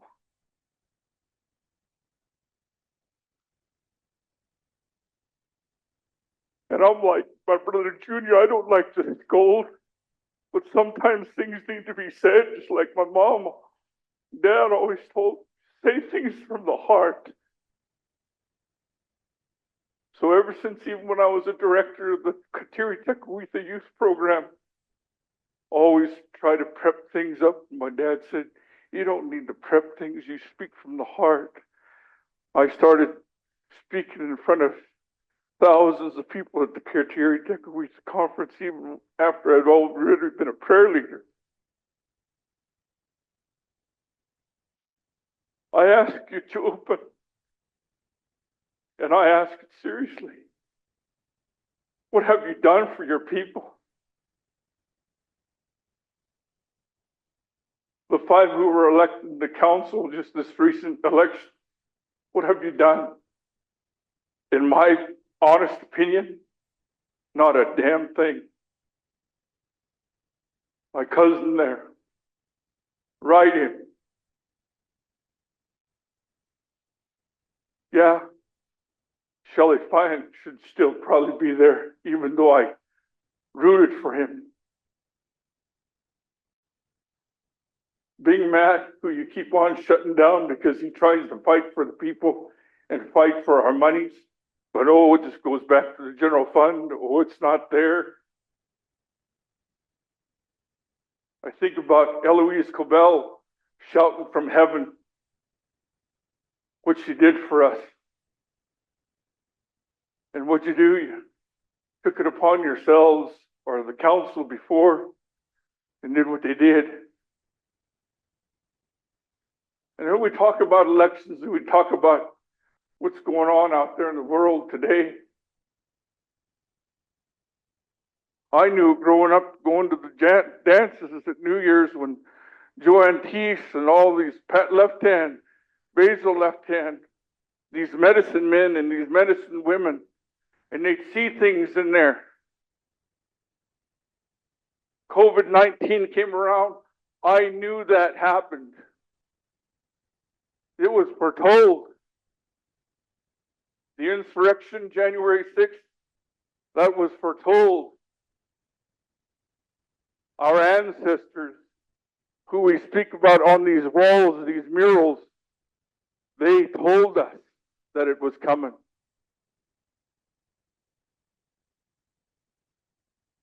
But we go deaf ear. We don't care about our people. Pat my pocket. Help me out.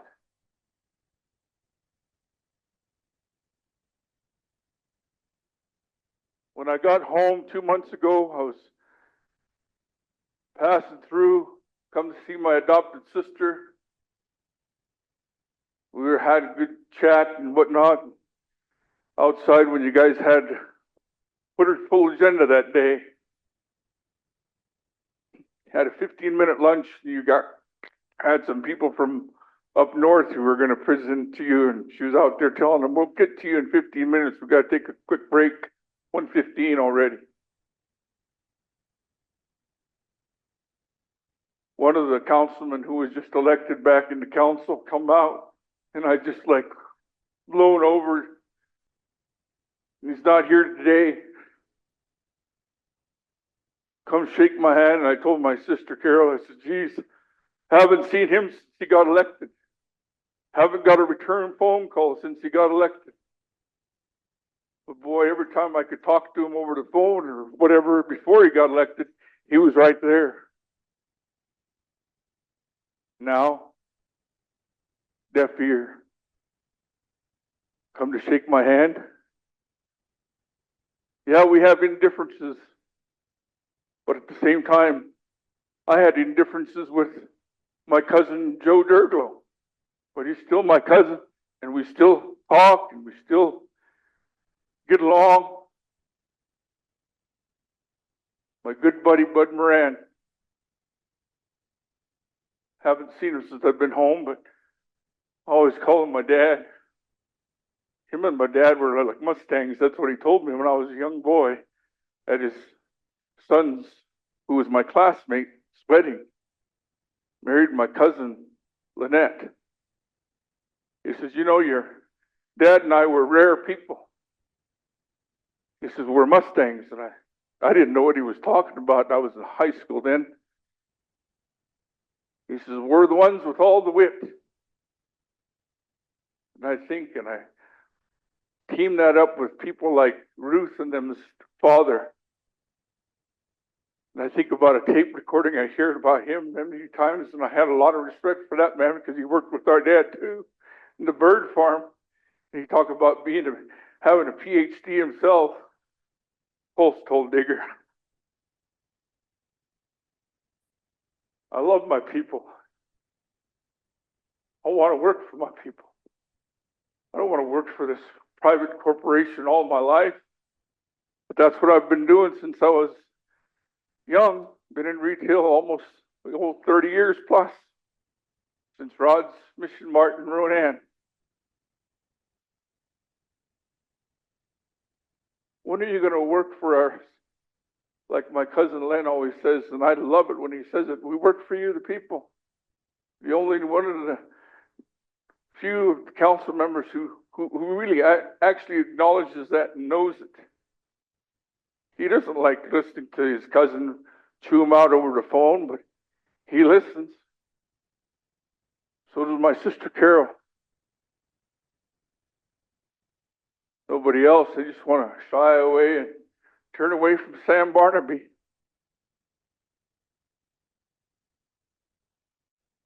that how you treat your people? I'd hope not.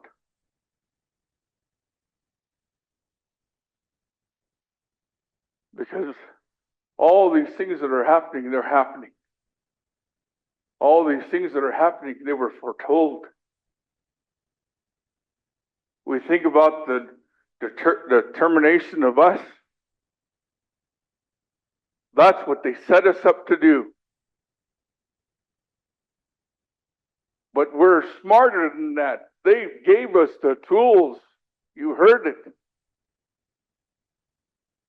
But are we doing anything with those tools?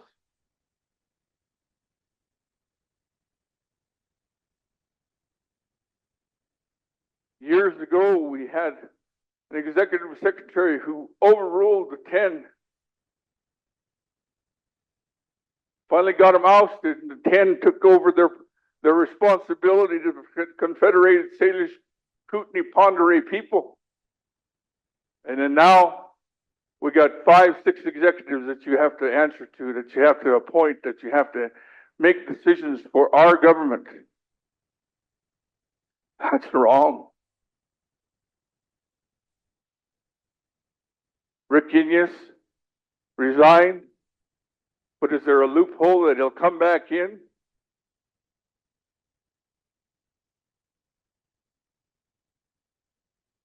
We think Donald Trump's bad. Look at our own backyard, our council here, patting their pockets. Jared Stewart, you could have done a hell of a lot better job than James Steele Jr.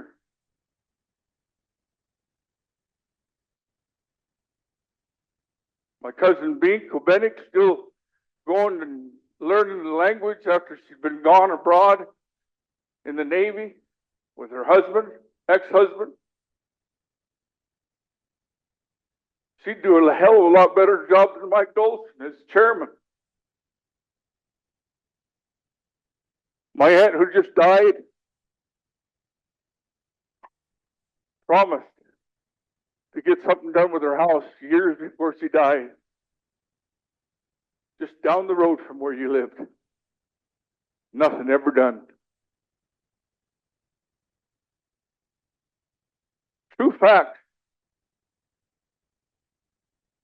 God bless my brother Vic for letting me know to show up today, because I go and sweat every week now that I've been home from traveling abroad. I go and sweat my Papa Clark up in July. I'm glad to be home. I'm glad to be in the lodge every Thursday night. And my wife's glad that I'm doing all these things now that I'm home. Things that I did when I was young because my people need me, because my mom and dad said that I needed to come home. And I'm here. Took the death of my Aunt Harriet, along with all that instrumental stuff that happened with my mom and dad visiting me and telling me what I needed to do and to work with my boss.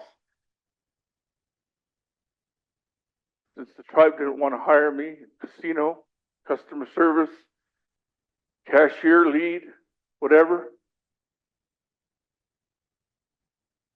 I say the same thing that I say to the boss who elevated me to the place that I am today in Walmart, Craig Dowd. Yeah, money is everything. I got to provide for my family. I got to provide for my grandson. Got to provide for my wife. My wife's 7, 8 years older than me, but boy, she works harder than I do a lot of times. But then what do? We make it day by day. And yet, her brother-in-law and her sister make 6 digits. They're padding their pockets, doing pretty good for themselves. Good for you. There's a lot of people like them. But there are a lot of soul people that are just like our parents, who happen to be their in-laws, who I have a lot of respect for. Used to be the director of the health department. Kevin Howlett comes from a great family because he can see where we lived. He can know the drug problems that we had in our families because he lived it with his family. And he never judged us. And he was always there for us. But the Clayton Mats, they can take a back seat in my books. Because they have never done a darn thing, just like you in the last year haven't done for nothing for us, except for pad your pockets, build properties. Our director of housing, 2, 3 times a year, Hawaii, Mexico. And then maybe to pay for that every year, we're getting a cost of living adjustment on our rent. Even with the money I'm making at Walmart, it's hard to provide rent. Hard to become a homeowner. Yeah, we think it's going to be easy for Madam President to be Madam President. I hope that happens. But those things are out there and they're true.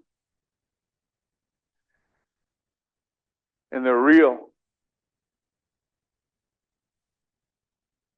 They're so real that there's fake news out there and we continue to believe it's true.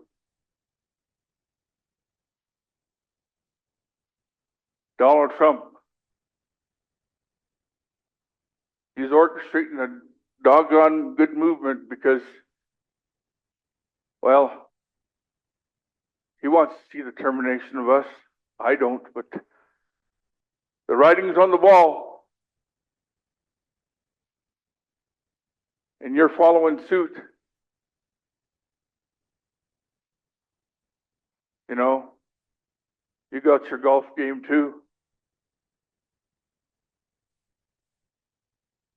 My free estimation is that he never did get his assassination attempt. That was all staged. But we believed it. We continue to believe that he's getting these assassination attempts. But he's doing it just to get reelected. And it's working.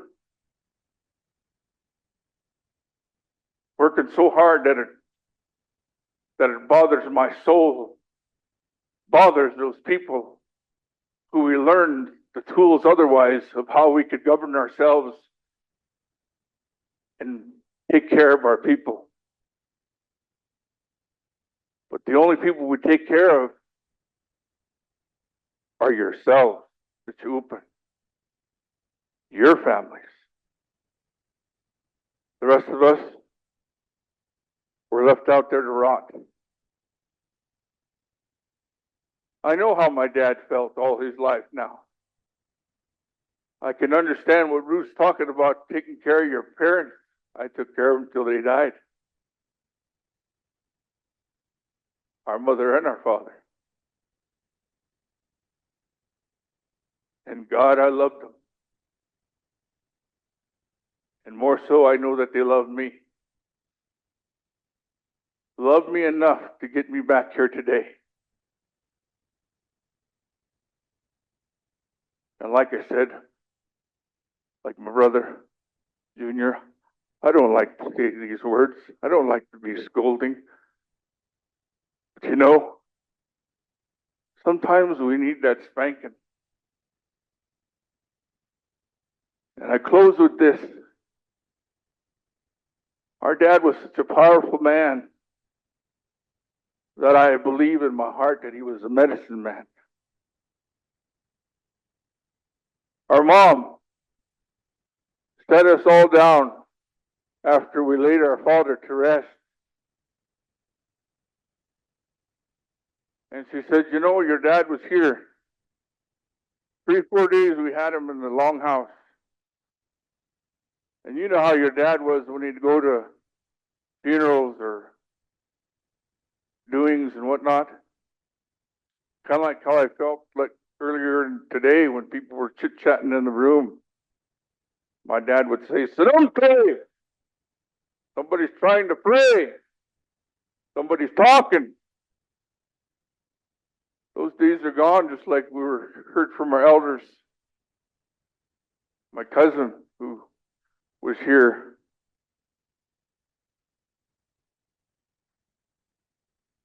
But then when we listened to our mom, she says, did you see all the kids? They're all with their parents. They're all with their tupias or silas or kenas or yayas, their mestums, their tombs. They were all behaving.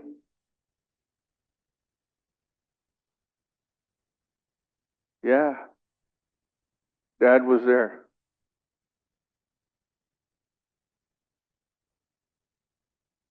I love our dad. I love our mom. And yes, I do love each and every one of you, even with your shortcomings as our tribal council. You can do better. You know you can. You can smirk all you want at the words that I have to offer. The only one that I know amongst you that takes me honestly and truthfully is my sister and my cousin over there. And you can go ahead and judge them from this day on. But we're all related. This is my cousin through my dad's side, Jennifer.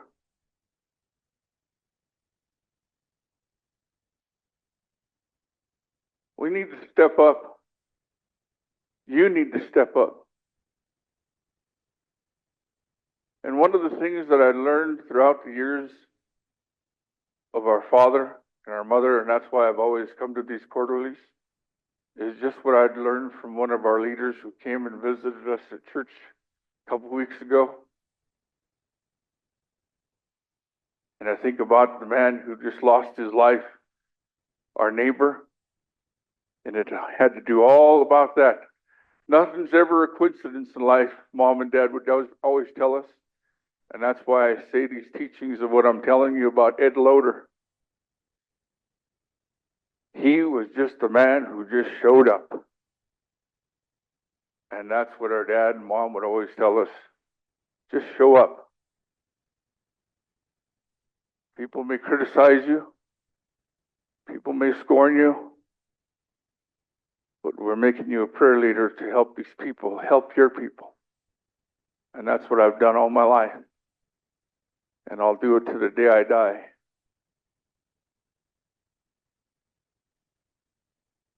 And yes, I hope that someday some door opens up to where the tribe will welcome me in with some customer service experience that I have to help our people.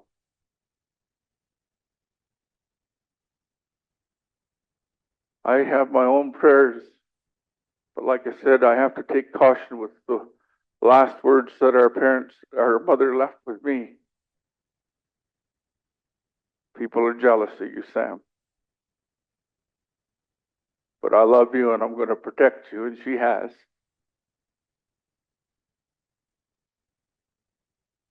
Hashe.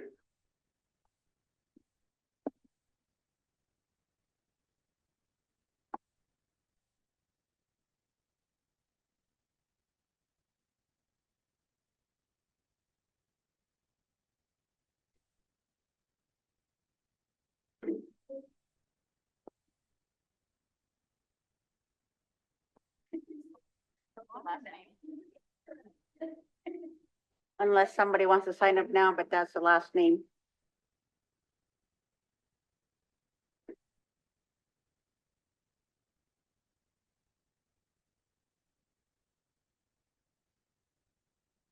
Well, I thank you all, and that's the end of our agenda. I'm hoping maybe Bing, would you give us a prayer to end?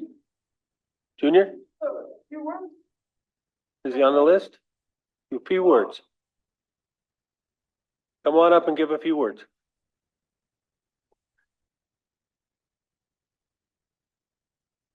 This is just a few words on, like, I don't know, I'm sure James Bible and his crew that's doing this plaza, whatever it is up in Elmo, you know, I believe it's a good thing, but we have to be careful what that is going to attract. If there's land in that area, I wish lands there, you guys would look at that. Because once this goes up, how much the property around that area is going to go up. It's going to go up pretty big. So if we have land in that area, I wish the tribe would really look at that. I don't know who all was on here when that land on Highway 28 north of there come up for sale.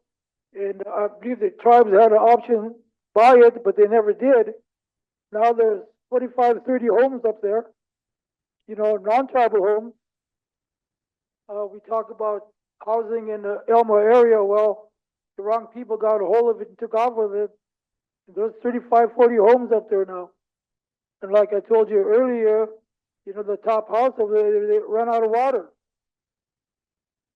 So I want you to really keep an eye on lands available in that area.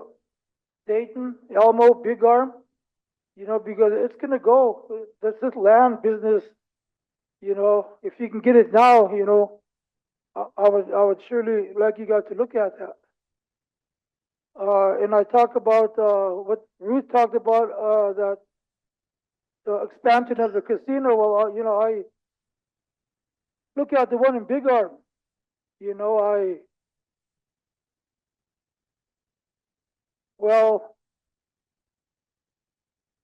This summer, the Big Arm Bar and Grill, they were closed like Monday, Tuesday, and Wednesday. They were closed all summer. And they're closed them days all winter. I told the group up in Elmo that, I can kind of see that during the winter time, where you're closed Monday, Tuesday, and Wednesday. But during the summertime, the trailer parks all filled, the boat launches are all filled, but the establishment is closed Monday, Tuesday, and Wednesday.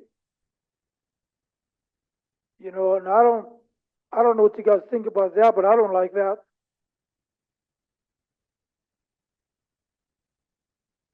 Yeah, I heard there's not enough workers, but, oh, we have plenty of workers. You know, we can't pay them peanuts like a majority of our people get. They get peanuts on their jobs. They work their butts off, they get peanuts.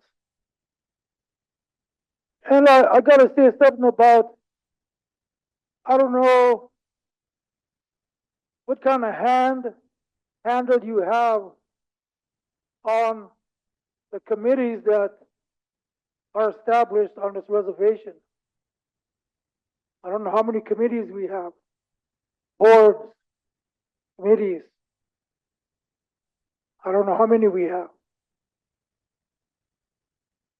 But apparently, you know, what I hear, and if you heard it, you know, you guys wouldn't like that. You know, what I hear that comes from some of these boards, I wouldn't allow it. Apparently, you guys are not hearing what comes out of these boards. Because I do believe you guys would do something about it. Most of you. But I believe there needs to be a better handle on you guys' boards. Some of you have to attend those meetings and see what takes place.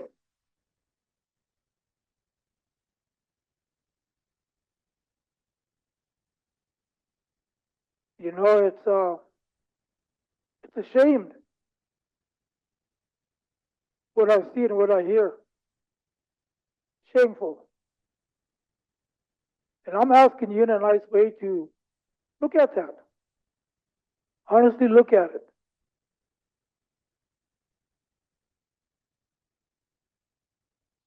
The people are crying, but they're not being heard. They're crying and they're not being heard.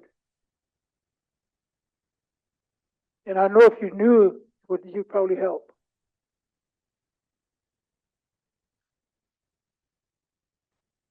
And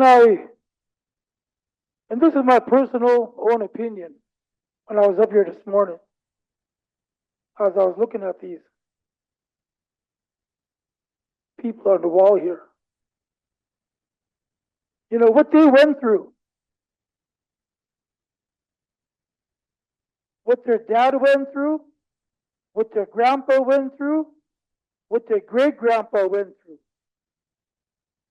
what their uncles,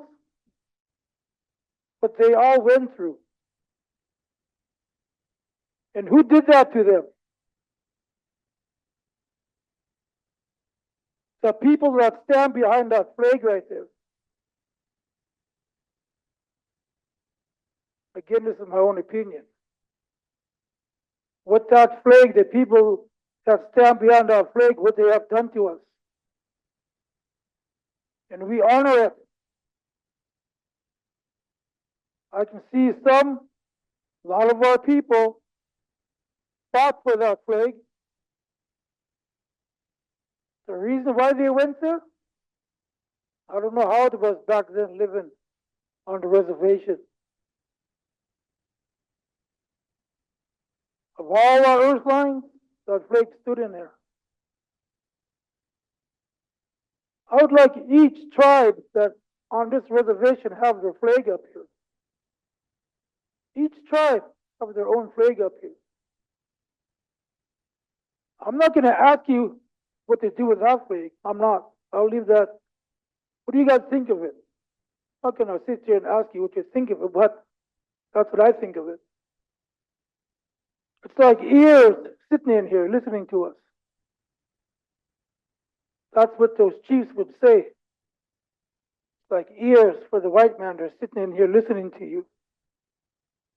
Why do you have it in here? Again, this is my own opinion.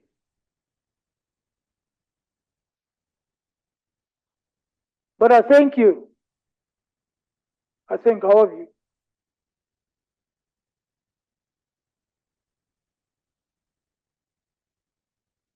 It's like I wasn't born yesterday.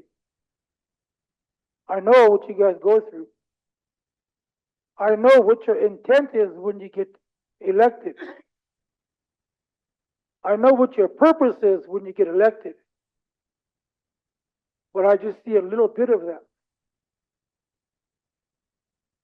I don't see all of your words that you use to get elected. I don't see that. But I see some, but not all.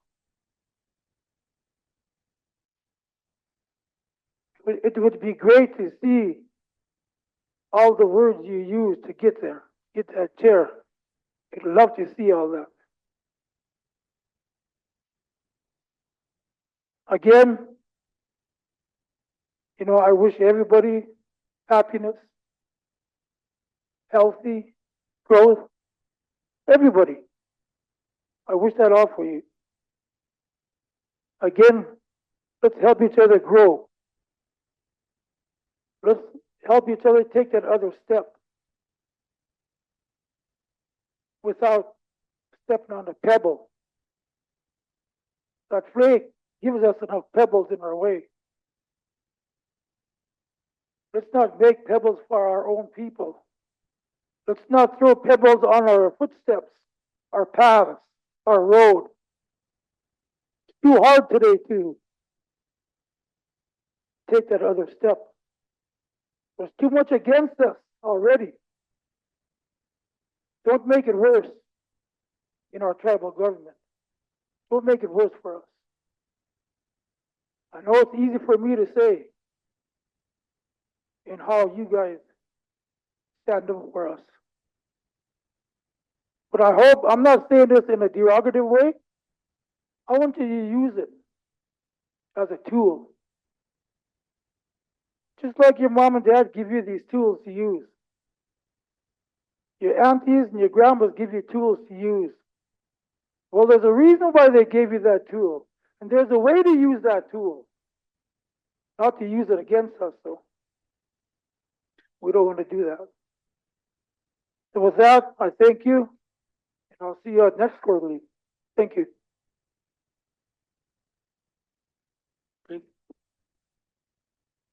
Bing? Junior.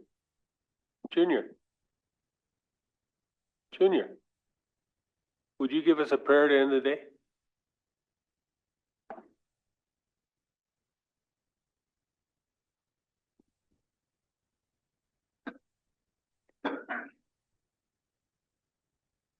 This evening, I thank those ones up here. I thank them for giving us the words of wisdom that our people share with us.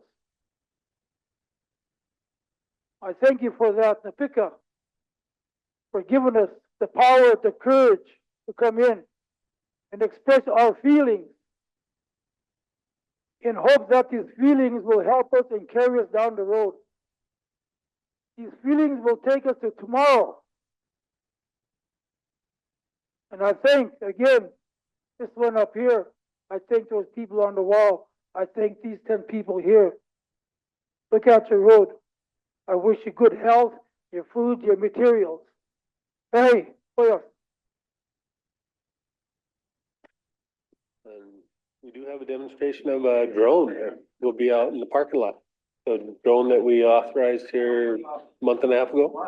I think Brad's got it and he's gonna show it off. So anybody that wants to check out the drone, it's gonna be out in the parking lot.